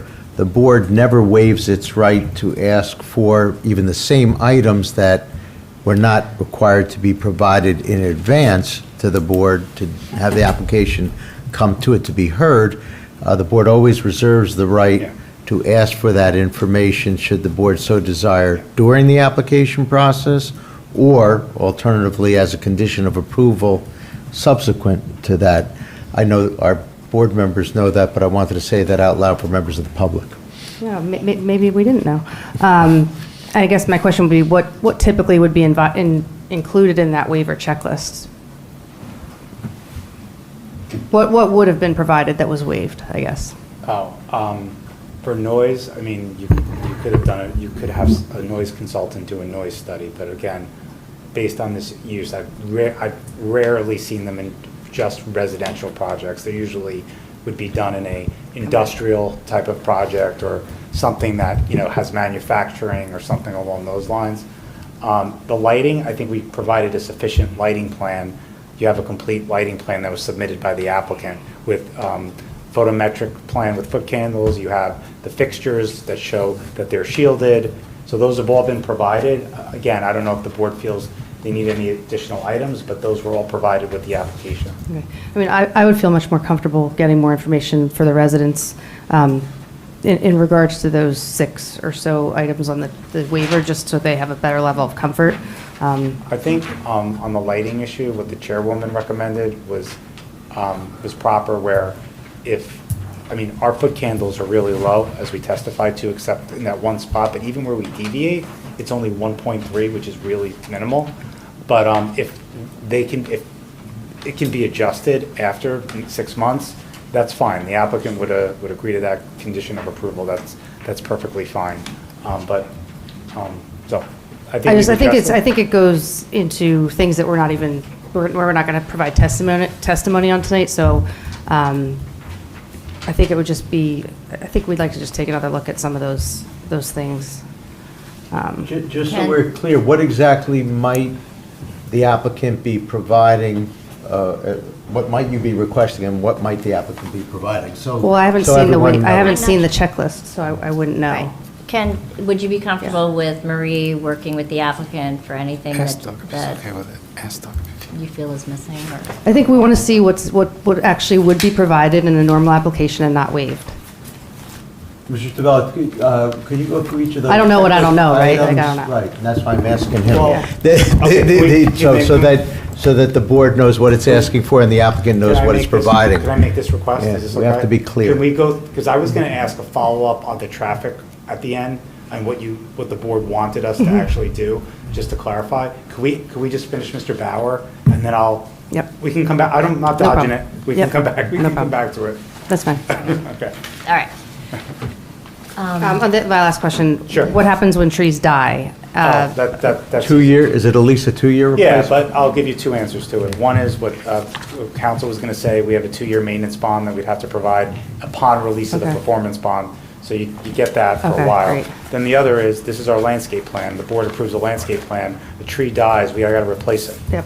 You can't, it's part of our approved site plan. And then has the landscape plan been coordinated with fire to make sure that nothing's in the way of either? They've seen it, they've seen all the drawings. And I think the only item that Mr. Paraguay mentioned was just to ensure that there was no sight distance issue at that curvature in the road. But other than that, I think they've... And there is no sight distance issue. Yeah. So I'm just thinking more of just getting a ladder over a tree that maybe... Yeah, that was significantly discussed with the fire department, specifically on the JFK side. Yep. So that was significant, that was discussed, I think, Rob, I don't want you to have to be sworn in again, but that was significantly discussed before we got to the board. Okay. Yeah. Are you done? Okay, all right. I had a question. What other locations could the transformers be located? And what other locations did you consider? Because to have them right at the entrance and then having to cover them up, I look at a lot of commercial properties. I believe that was Often there studied are extensively, other and places that they was can the go. least offensive location for it. Best location and least offensive, At the entrance? yes. I think that was the answer, yeah. Could it have been on Plan East? Along the highway or with trees along there? I think that may be better answered by the architect. Okay, so Yeah. we will reserve that question for them. And tell me, how did you all decide to do a water feature? Is there Is it just aesthetics, or is there other reasons? Purely aesthetics. Purely Yeah, aesthetics? because yes, Okay. we wanted to make it a visual impact Right, right. at a prominent location, yeah. Right. You know, being a four-season area, sometimes water features look great in the summer and in the spring, but they don't look so great in the winter months. Well, that's the beauty of this one. If the water were to be turned off, we still have the stepped architecture and would still, and beautiful landscape, so it would still be attractive, Mhm. even if the water were turned off. Right. Yeah. Would there be any consideration of just making it more green space there, in and around the sign? I know. I think there's ample green. It's green all around it with the exception of those stepped area with the Mhm. waterfall, yeah. Understood. But yeah, I mean, if the 'Cause water it's was hardscape in eliminated, essence, it could right? be more green, sure. Are you asking, do you not like the waterfall, Madam Chair? I don't want to say that. Okay. I'd like to discuss it with my board members. That's at fine. some I point. just. Just asking why. Okay, okay. And the signs are large, but I think in context, probably not a problem visually. I'm surprised how large they are, honestly. They're larger than what I'm accustomed to seeing. The other thing is, I just want to make sure they're not going to be visually, because, one's by that entrance, and I think we touched on this, but I don't know whether the signs were in the sightline discussion. They're not, no. There's no sightline Issues, obstruction so at those were all. in there when that was That's right. evaluated. 'Cause that The sightline, would not be good. they're respective of the sightlines, yes. Okay. Mhm. And then the one that is on the approach from Morris Turnpike, Mhm. that definitely is at the corner, and we are worried about pedestrians, we're worried about visibility and people banking that turn going faster than they should. If that was pulled up a little bit more, that would help with visualizing that bit of River Road sooner. Yeah, Would that be possible? We can look at that again, but I think it's pretty close to where the retaining wall of the garage is. So I don't know how much closer it can get to the garage. How much more visibility Yeah, you'd yeah. actually achieve? And again, we believe there's ample From seeing the visibility renderings, there. which are very nice, it looks like it definitely would impede your view a bit. I don't think it does impede the view. Obviously, without the sign, is you have more view, but I think there's ample view the way with it's But would located. there be any downside to moving it up the? Well, there is, as you know, if you drive that area on Morris Turnpike, there is a directional sign that says JFK to JFK and to the mall. There's a Mhm. large sign right there, and there's a guardrail there that all runs along. Then there's a steep slope that goes down to the garage. So I think the location where we have it respects all of those elements. So As- it couldn't be further up, you're saying, because they're It would then impediments? be behind the other directional sign, Okay. which, All right. the JFK mall sign, the Right. traffic Marie, sign, do the you have highway any sign. issues with that would be particular blocking that. sign? Because you know how people are going to bank and come around there really I don't- fast. I mean, we can look at that as part of the. Just double check it when you're doing all the Sure. pedestrian stuff. Okay, great. Okay. Those are my questions. Okay, next, Mr. Stern. I just have two. I think there's a utility line that runs on the eastern edge of the property where some of these trees are going to be planted below it. Any concern as they grow? I don't think we're in conflict with the utility line, but we will be happy to check that. Cool. And then, are we going to address stormwater management separately, not in relation to the landscaping plan, or is it? Well, Mr. Fruit did that extensively at the first meeting. Okay, so he's I mean, not- if there's a follow-up question on The it. only question, all the trees that you're going to be planting, how is that going to impact the drainage on site? Oh, can you answer that one? Yeah, I don't think it has any, it certainly doesn't have any negative impact on drainage, no. If anything, it would have a positive impact, as that they would absorb water. Yeah, and Sure, I yeah. believe somebody did ask for just us to quantify the green roof feature of it and what that provides as a benefit, so we can, we'll do that. And to the question about further questions, we may have further questions at the last meeting for the engineer. Will he be in attendance? Yeah, we've been bringing everybody back to every meeting just to make sure we have every basis covered. Great, thank you. Okay. That's it. I guess the main question I have, I noticed on the pictures, and it may be elsewhere in here, the sidewalk seems to go like 2/3 of the way around. Does it go all the way around? I believe there's sidewalk all the way around. It is all the way around? Yes, it is, yeah. Mhm. Okay. Yeah. With the foliage, I couldn't tell Yes. for sure. Okay, Thank you. that was it. Mr. Sun? Just one question about the water feature. I presume you're recycling the water? I'm sorry, we are. You assume you're going to be recycling that water? Yes, we are, yes. It's not going to contribute to the culvert beneath or anything like that? That's correct. It's not, yes, right. Thank you. Okay, our professionals, do you have any follow-up questions? I do not. I have a few questions. Thank Okay. you. Good evening, Mr. Barrett. Yes. With regard to that sign, as the chairwoman just mentioned a moment ago, it might be beneficial if you look at your last exhibit, and I know the display is not on anymore, that one exhibit that showed that sign, it seemed to really... What sign are you referring to? It's the sign closest to 24. Okay. And on that exhibit, it just seems like if we can study that sign, and I know it was mentioned by the board to have the engineer take a look at that, it just seemed to me that it may not be within the technical sight distance, but that to open up that view, just in case there's somebody broken down off of that off-ramp, things of that nature, it might just open up that view a little bit better. But I know what you were trying to say with regard to another sign that it might conflict with. Yes. So if that's something that could be studied, that would be great. Sure. You had mentioned you had addressed all the foresters' comments? We did. Okay. Mr. Lindstrom, yes. Thank you. Yeah. Also, I hope some of the things I offer and maybe offer as questions don't conflict with his comments, but I know that he has the first right to comment on these things. But I myself, as a landscape architect, I just wanted to offer some other insights. Staying on that, I guess we'll call it planned easterly side or the northerly side of the building, in that view, where the retaining wall is for the parking garage or the wall for the parking garage wraps around. Yeah. There are some plantings shown within, it seems like the right-of-way for Route 24. Is that going to be something reviewed to make sure we have the ability to plant within that area? I'd have to check the plan to see where the right-of-way line is to remind me where we did. Go back one more view.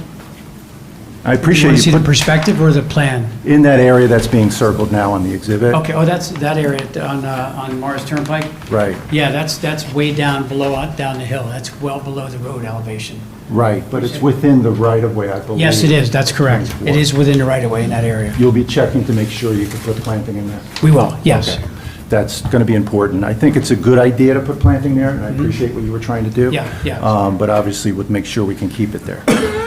In addition to that, where that one gap is, where the magnifying glass was a moment ago, there's a gap between the pink trees and I guess the sign location at the corner.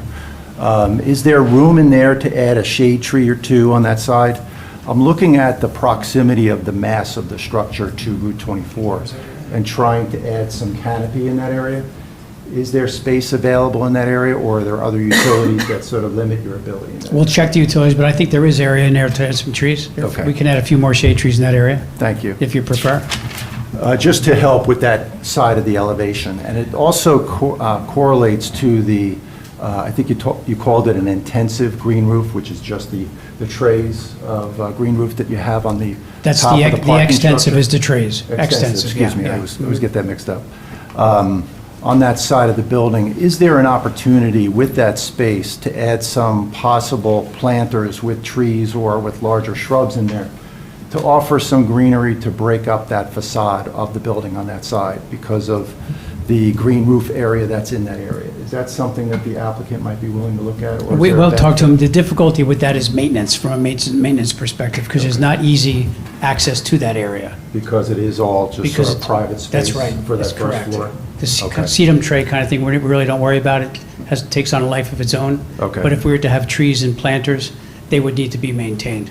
Okay, because it just seems like an opportunity to do something on that side of the building. I just offer that for review. Take a look at that. Going down River Road, sort of in a counterclockwise direction, down towards the evergreen trees that are proposed to screen the transformer area. Yes. You have the gap in the sod area, not at the entrance drive, but before the entrance drive, right there.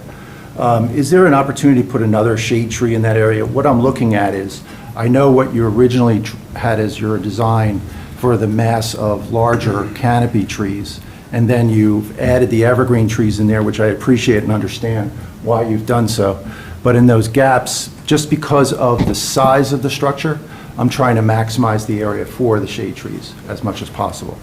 It looks like one or two could be located in that area. We can always add more shade trees. I just didn't want to add too many. True, Yeah, understood. yeah. And shade themselves out over Yes, time, right? yep. And I noticed that you didn't actually use a large canopy size for the actual trees themselves, even though you're planting them at 4 to 4.5 inch caliber, which is on the upper end or largest size you can probably get from a nursery, a standard nursery. So I do appreciate your planting larger trees than normal. Typically, we see 2.5 inch caliber compared to 4.5 inch caliber, which I appreciate. And then the evergreen trees there, I know you mentioned 6 to 8, but I believe everything starts at 10 to 12. Yeah, no, I didn't mention 6 to 8. I said 10 to 12, 12 to 14, even some 14 to 16s. You may have said 6 to 8, but that's, I just wanted to Did I clarify say, that if I for the did, I public. didn't mean to say that. I heard Yeah. 8 to 10, 10 to 8 to 12, 10. and There you 14 go. to 16. That's There all. you go, 8 to 10. And I just wanted to make sure the public knew that you're actually planting some larger trees. Large, mature So trees, yes. That helps with the buffering. Okay, let me see, just continuing on towards the sign in the crosswalk area. Looking at the entrance and the site distance triangle, it looks like the two canopy trees on the Can you plan zoom in on that? easterly side of the entrance drive. Yes. Those two trees, it looks like if you can move them towards the right-hand side or towards the back, just to get them out of that sight distance triangle. We And I can- know you can see under canopy. You can see under them, that's right, But the yeah. trunk over time sometimes blocks the view. There's room to shift those. It looks yeah. like you have room to shift it. Yes, So, there is room. yeah, that would be helpful. Also, honestly, it looks narrower than in the plan for the fire truck turn. I don't know if it is, but it looks like it is, so, you know, I think that's a good suggestion to move them back a little. We're happy to shift those, yeah. Thank you. Now, further down towards the west, if you keep going down River Road, the planting there all seems to make sense. The upper area next to the drop-off and pickup location, where you have the 3 pink trees shown, Yeah. they're in planters. I understand that's on top of the roof structure for the That's parking correct. garage underneath. Yes. There's also landscaping to the right at that island. I was trying to get a tree or two in there. My effort here is that that's one of the first corners you're going to see of the building as you're coming down River Road.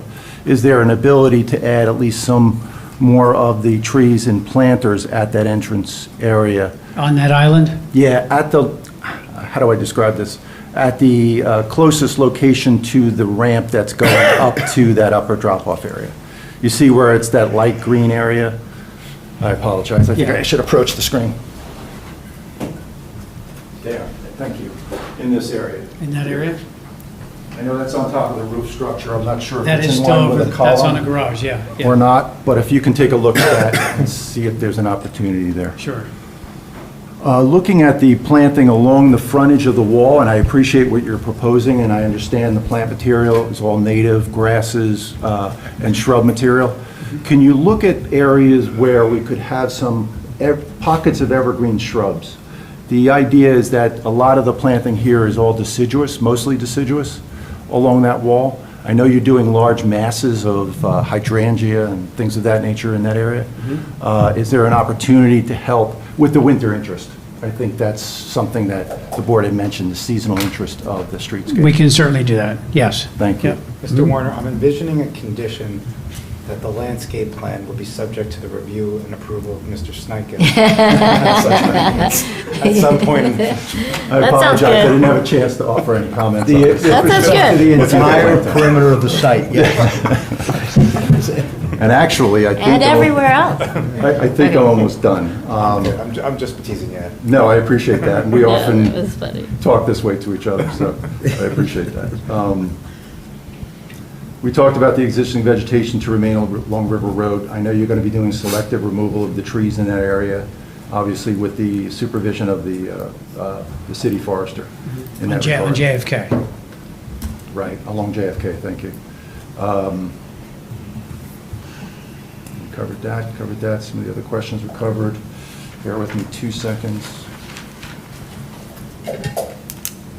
Regarding the sign itself, I noticed you did horizontal signs on the monument signs themselves.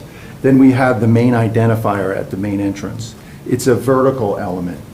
Do you feel that's an appropriate configuration at that location compared to a horizontal monument sign?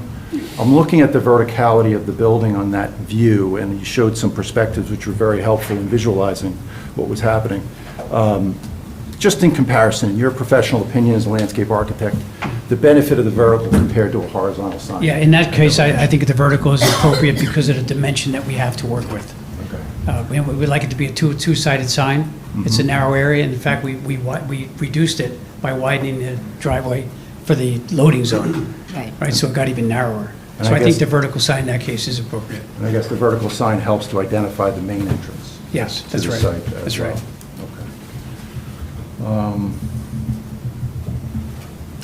Okay. In the interior of the outdoor of the outdoor spaces that are on top of the garage area, next to the pool, I think you had mentioned there'll be some cabanas. Will there be shade structures there as well? Yes, the cabanas will have, the cabanas are shaded, yes. There fully are a enclosed, yeah. shade structure. Mhm. Okay, so there is shade provided in that area. Thank you very much. That's all the questions I have. Great. Thank you All fair very much. comments. Thank you. Okay, so do we have any questions from the public? Hello again. Lainey, hi, how are you? Lainey Seeger, 60 Canoe Parkway. So I have several questions that came up when you were speaking. Thank you. So I'm going to move through them slowly. Yep, one has to do with water usage. Sorry, our stenographer. I just asked her to speak in the microphone. Okay. Yeah. One has to do with water usage, and I think you had mentioned last time that the building was based on 198 units, and that would increase the water usage by about 6,000 gallons per day. When coming up with that number, did you take into consideration the impacts of the pool? I'm not sure how many gallons the pool is. So the pool on that gallons per day, even though it's 3 months out of the year, the need for watering these plants, how much water that perhaps will take in gallons per day, and the water attraction, how much that will take in gallons per day. And I'm asking this because, as I mentioned last time, our neighborhood has about one water main break a month, and so it's important to us to understand how much water will be used by this new building.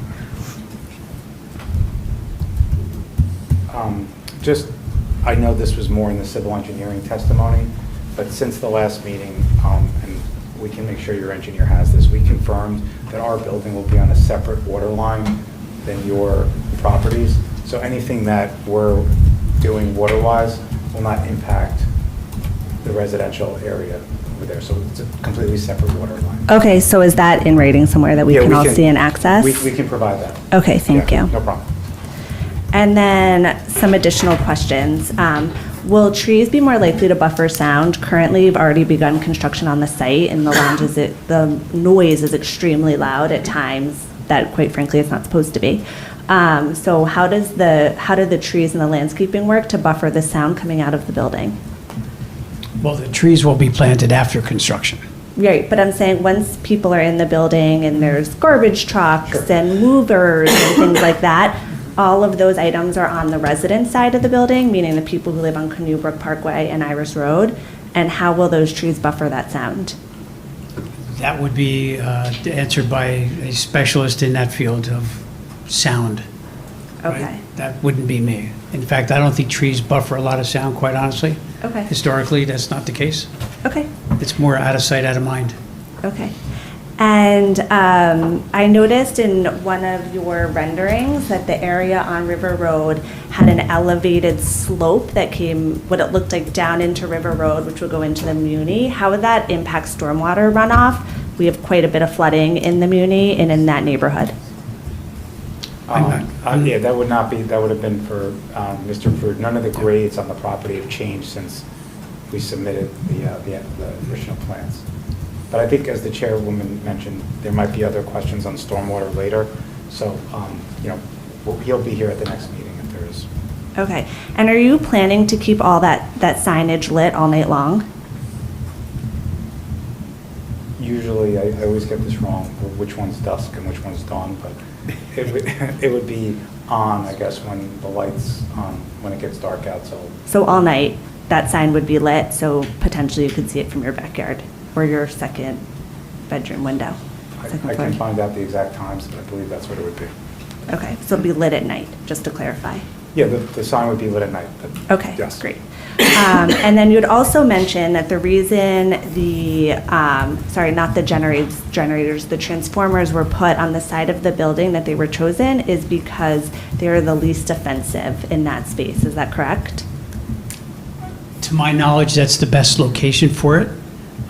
Again, I would ask the architect, it may be related to the Yeah. availability Okay, 'cause I- of utilities within the building. Yeah, I believe the wording was least offensive, and I was just wondering, least offensive to whom? Because that is the side of the apartment building where we all live. And that's why it is buffered with landscape. Okay. And do you know the sound that a transformer puts off, if any, or anything like that? I don't know, but if it's regulated, it would have to comply with any regulations that would govern that type of infrastructure. Okay. And I think I had one more question. Would you consider a different lighting plan if those lights were able to be seen from people's windows? Like maybe the ones facing the people who live on Canoe Brook, those lights are not kept on all night, or? I'm sorry, I just want to make sure, which lights are you talking about? On the side of River Road, you have a huge sign that lights up that says Vanderlei, and that will be lit all night You long, were saying correct? the sign lighting. Yeah, Okay. It's very soft light, very soft. yeah, if you don't live across the street. Okay. I'm not trying to not answer your question, but that's really something I would have to ask the client. I don't know the answer, so I'd have to find that out. Okay. All right. And then can I ask a traffic question or no? It's okay if not. Okay, that's fine. Go ahead. I didn't know. I Go said ahead. that. It's supposed to be for this person. Is Yeah. he still here? And if Greg's, not, yeah, he didn't go anywhere. okay. Well, I guess I don't know who this is a question for, perhaps it's not the traffic, but in the event that the building were to be sold, what would happen to the shuttle that takes people to? You know what, that's a really good question, actually. I think if it's a condition of the approval, and I believe it was in our settlement agreement as well, that it would run with Goes the with the land. It land. would be a condition that would run with the land. And if somebody did buy it, I don't think this developer is actually, they hold most of their properties. I'm not even aware if they sell any. But they do sell some. But, I okay, but researched it, yeah. but it's a good question, and I would say it would probably run with the approval. Okay. That would be my answer. Would the applicant be willing, with respect to some, if not all, and the board can decide, to have the conditions of the approval set forth in a deed restriction recorded in the county clerk's office, so would put any subsequent purchaser or successor in interest on actual notice of what those conditions are, including but not limited to the condition that this member of the public just stated? I'd have to ask the client that question. My only concern with that, and it's not that it's not to be bound by the conditions, because we are, is that I know there's case law about if you make it a deed restriction, then not only, if you have to modify something in the future, not only do you have to come back to the board, but I think you have to file a quiet title action also. I think that's the Sousa versus Denville case. So maybe there's a way, Steve. Or in the alternative, recordation of the resolution itself. Yeah, that's what I'm thinking. But not a deed restriction. Right, that's what I'm thinking, something where it's entitled, but I can't make that decision, I'd have to ask the client if that's something they would agree to. You I can don't add know. it to the list of questions. Yeah. Thank you. To resolve. That's all I have. Thank you. Welcome back. Hi, Carly Mulvey at 7 Iris.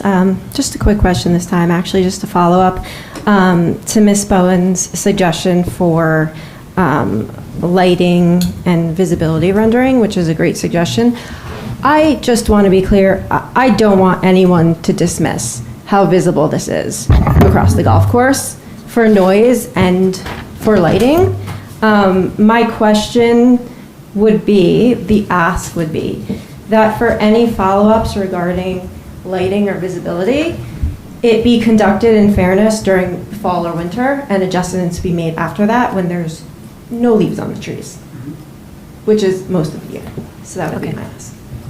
That's a good suggestion. Thanks, Carly. Is that something the applicant would stipulate to, that any post For the lighting. construction and occupancy lighting test would be done during the fall or winter months. Yeah, I don't think that's a problem.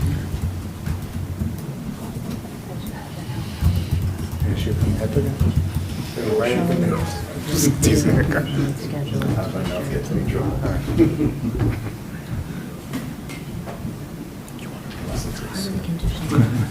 They will go back.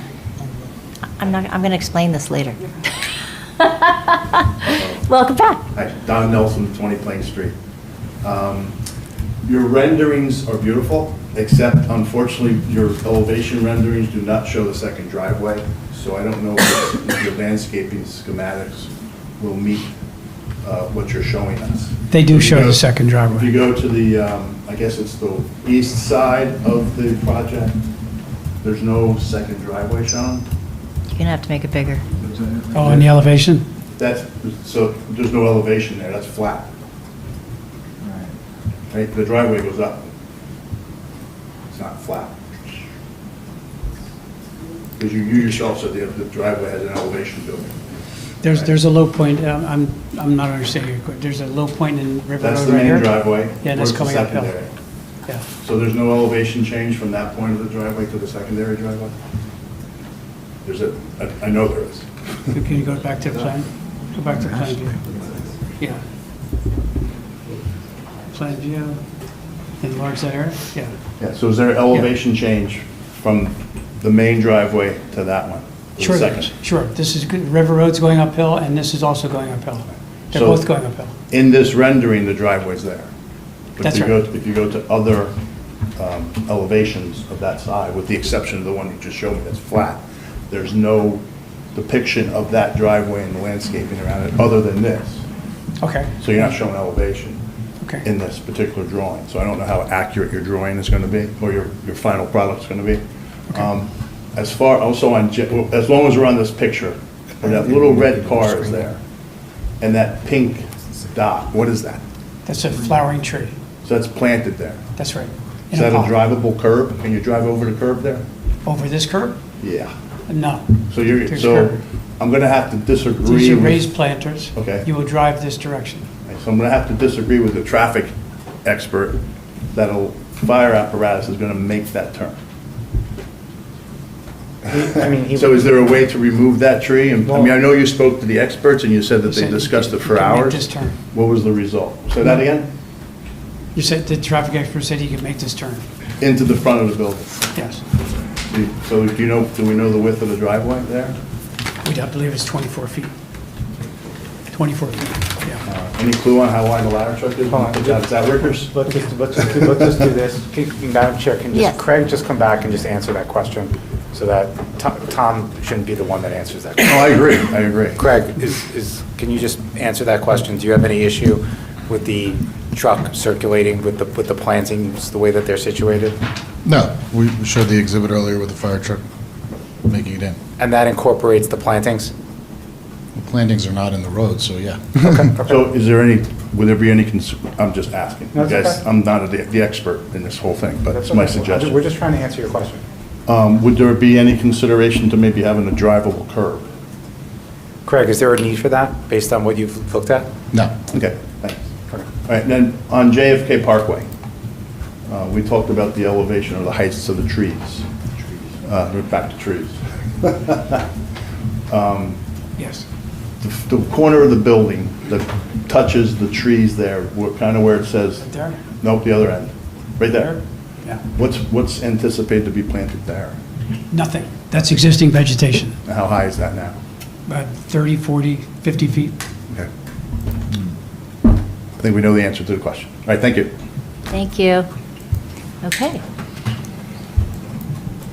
I think we need to stop because we're well beyond 10:30. Thank you very much. Thank you. Do you want to confirm if there's no further questions for this particular witness? Does not look like there are any further questions. So then we can close this witness. Yes. Closing this witness. Thank you very much. And then we're going to have to stop. with the Okay, witnesses no, that's now. fine. I just want Because to... we have a resolution. That's that we're okay. reviewing. I just wanted, I guess, two things before we leave. One will be the new date, which we have to establish. The other, though, is on this traffic, update that you're asking us to do. So again, I'm going to say something that's not very popular, but it's a permitted use the off-site traffic is not something for the board to consider. We went above and beyond doing these additional studies. We would have had to do them, we did them for the county, for the DOT, and for the city, and they did not reveal any significant impact in the adjacent area. But if the board still wants us to verify some of these, items, whether it's the school traffic time or count again, we will, but I want to do it at a time when everybody feels it's appropriate. So I want to actually look at the calendar, and I want to pick a date where we're not coming back and somebody says, well, we're not comfortable with the date that you chose. So school is starting in 2 weeks. I have 2 high school kids myself, so I know. So my understanding is that Summit schools will start right after Labor Day, or maybe there's some half days there. So if we counted the week of September 14th, which is school's already going, they're full days, I will make sure I will also make sure there's no Jewish holidays those. Yeah, I think it's. I'll check when Rosh Hashanah and Yom Kippur are. Okay. I will check that. But assuming that there's no Jewish holidays and that those are just regular days, is everybody comfortable with Yep. us counting those days? Everybody comfortable? Obviously, if weather conditions Right. permitting, I understand that. Yeah, that sounds good to me. Not on a Monday? Yeah, I'm asking the board, I just want to, Yeah, I would think when there's a full day of school is the best time. okay. And not a holiday. Yeah. Okay, so we'll do that. We're Okay. flexible as far as as long as we can get it, with a little bit of notice before the next meeting. Yeah. Yeah, no, I want to make sure that it's submitted so that your professionals can review it. Good. And then in the meantime, we'll also meet with the board engineer and the police, hopefully, to work on those crosswalk and also the Pedestrian pedestrian safety. connection issues. Yes. Okay. That's really important. Yeah. Okay, and I have the other notes, but I won't go through them all because it'll take too much time. Okay. Well, thank you. But a date. Oh, yeah, the date. Yeah. So when's your next meeting? 28th. Okay. Is everybody good? 28th? Isn't it the 28th? Yeah. You or Marilyn will be available? One of you will be available? September 28th? It's, you should confirm that September. Yeah, that's what. I would confirm the month. Yes, September 28th. September 28th. Yeah, no, we'll make the announcement. I'm just checking, because we talked about Jewish holidays. I'm just checking to make sure. No, we're good. Okay. It's like the 11th through the 13th. And we'll get an extension of time a little further, so we're not too tight on that night? I gave you through the 30th the last time. That's right. How much are you going to give me this time? Let me just ask the client real quick. Sure.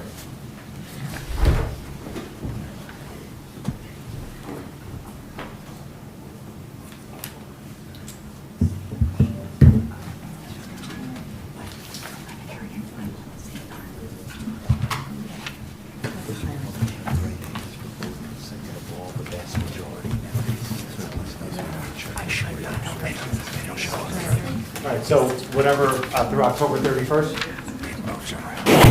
Twist my arm, Steve? We'll take that for now. Okay. Okay, so we have a time to act extended to October 31st. Yeah, that's not the date of the meeting. But that's not the date of the meeting. Yeah. No. The next meeting, September this hearing will 28th. be continued without further notice to September 28th, 7:30 PM, right here in City Hall. September 28th, 2026, 2026. 7:30 PM in this room, no further this notice. room. Okay. Okay. Okay, Same getting bad time. punchy. All right, thank you, everybody. So we Thank you. have some more things. Thank you, everyone. And we're going to get to our resolution.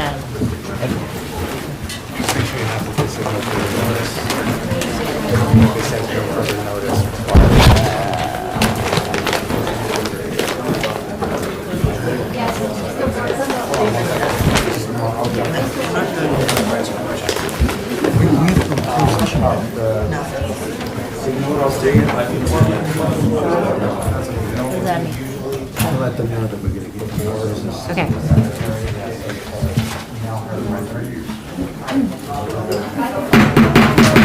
So we have a little more public business to do, so if everyone could please be quiet as you exit. Thank you. like So you go still walking down, do you want Do I to get go? extra for Sergeant at Arms? Yeah. Nancy, thank you. Yes. Yeah. Thank you. Thank you, sorry. He's good at. Thank you. quieting. Yeah, thanks, Drive safe, Nancy. Drive safe, Nancy. It was a long night for you. Okay. Not long. Unless people have changes. This is what Don's done. It's just a great issue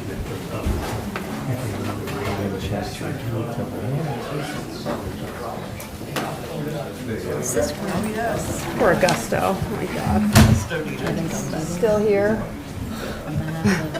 Augusto. He's taking a nap upstairs.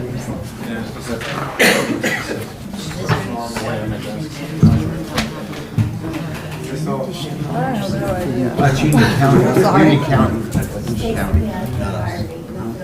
Prepared by assistant planner. Oh, that's why I didn't recognize it. Okay, good. Ah, look at that. Let the record reflect. You're the full complement of them. Oh, Board yes, members back. welcome back. Okay.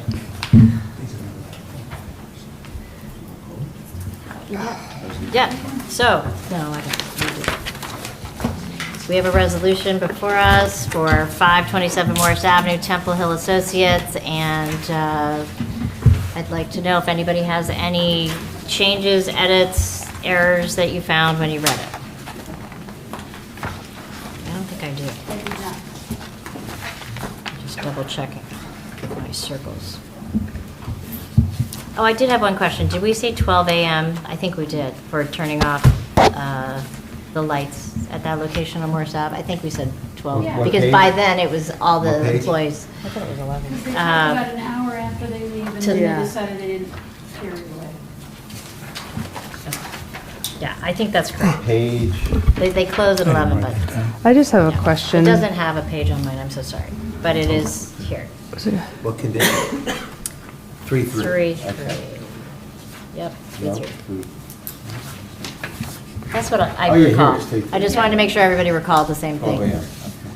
12 a.m., right? Does everybody remember that? Okay, good. That was my only question. I just have a question. Oh, Augusto's back. Yes. Does anybody know what it says in there about the sidewalk? I know they had to go to the county. It says that they're going to go to the city to get city. approval for that continued, But they were saying, Infringement. that the concrete wasn't like the right, it was like the older type, so they were gonna go to the county and they're waiting to coordinate with the county. oh, you're talking about the curb, Yeah, I'm talking about like the actual. not the stair on Yeah, the the actual sidewalk. You're talking sidewalk, about the the city's curb. right away. That Along Morris, right. Yeah, along Morris, that was because I supposed drove. to be a condition. I drove by that and they were going to work it's with the in, county. it's in bad shape, so after the fact. Aforementioned State, county, I just city wanna make sure that statutes. we- Was that in one of the? Number 7 might cover it, Steve. Here. How much was it? I don't know if we made an official condition or not. Was that something that was contained in one of the reports? Sometimes, and I don't have the reports in front of me, sometimes conditions come right out of a report, although that. I just want to make sound- sure it's memorialized. If not, we should maybe punt it to the next Marie? meeting. Wasn't that? Do you remember? Got my computer, I'm like, That's "Oh, I don't okay. know." Oh, I'm so sorry. No, it's okay. I drove by and the sidewalk is like. Number 7 says, "The aforementioned approval shall be subject to all state, county, and city statutes, ordinances, rules, regulations affecting development in the city, county, and state." That might cover it, Yeah, it because I might know cover that they it. have rules about the sidewalk, and it came up from the county, correct? Like, how do we get the Why- information? Why don't from the we county? add the following to 3 subsection 5? Okay. And I'm sorry, that is, can we be specific on where the curb location is again? Morris.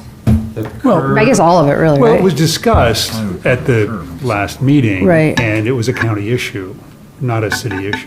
So what I recall is that the county is going to resolve it with With the applicant. the applicant. maybe. Yeah. It's not a city So issue. then it's And we have back it under in 7. Okay. Yeah. Yeah, so I think we're good. All right. Any other changes, questions? Okay. And if not, we can always call the county. A motion to approve. So moved. Second. Okay.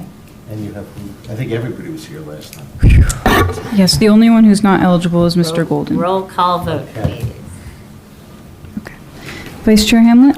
Yes. Ms. Bowen? Yes. Councilmember Crisafulli? Yes. Mr. Del Maso? Yes. Ms. Morrison? Yes. Mr. Stern? Yes. Mr. Staunton? Yes. Chair Balsan Alvarez. Yes.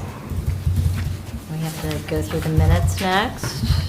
And we can do the regular and closed session as one motion, since it's the same Yeah. board members for each of the 3 dates. I actually want to just table June 4th, because I have a question, I have something I have to check for June 4th. So let's just do March 23rd and April 27th, okay? Okay, so first. You do March 23rd first. Yeah. Both closed and. Do we have open. any edits or errors? I didn't notice anything. I'm fine. Okay. And we And have- on the closed session as well, any changes? It doesn't say anything. Doesn't right? say anything. So, motion says to enough. approve. You Motion bring- to approve. So moved. Second. So we have to, we have 3 members who were not there that night on March 23rd. So the eligible voting members are Chair Balsan Alvarez, Ms. Bowen, Councilmember Crisafulli, Mr. Dalmasso, Ms. Morrison, Mr. Stern, and Mr. Golden. So Augusto's the motion. Could we get a second? Second. Thank you. All in favor? Aye. Any opposed? Thank you.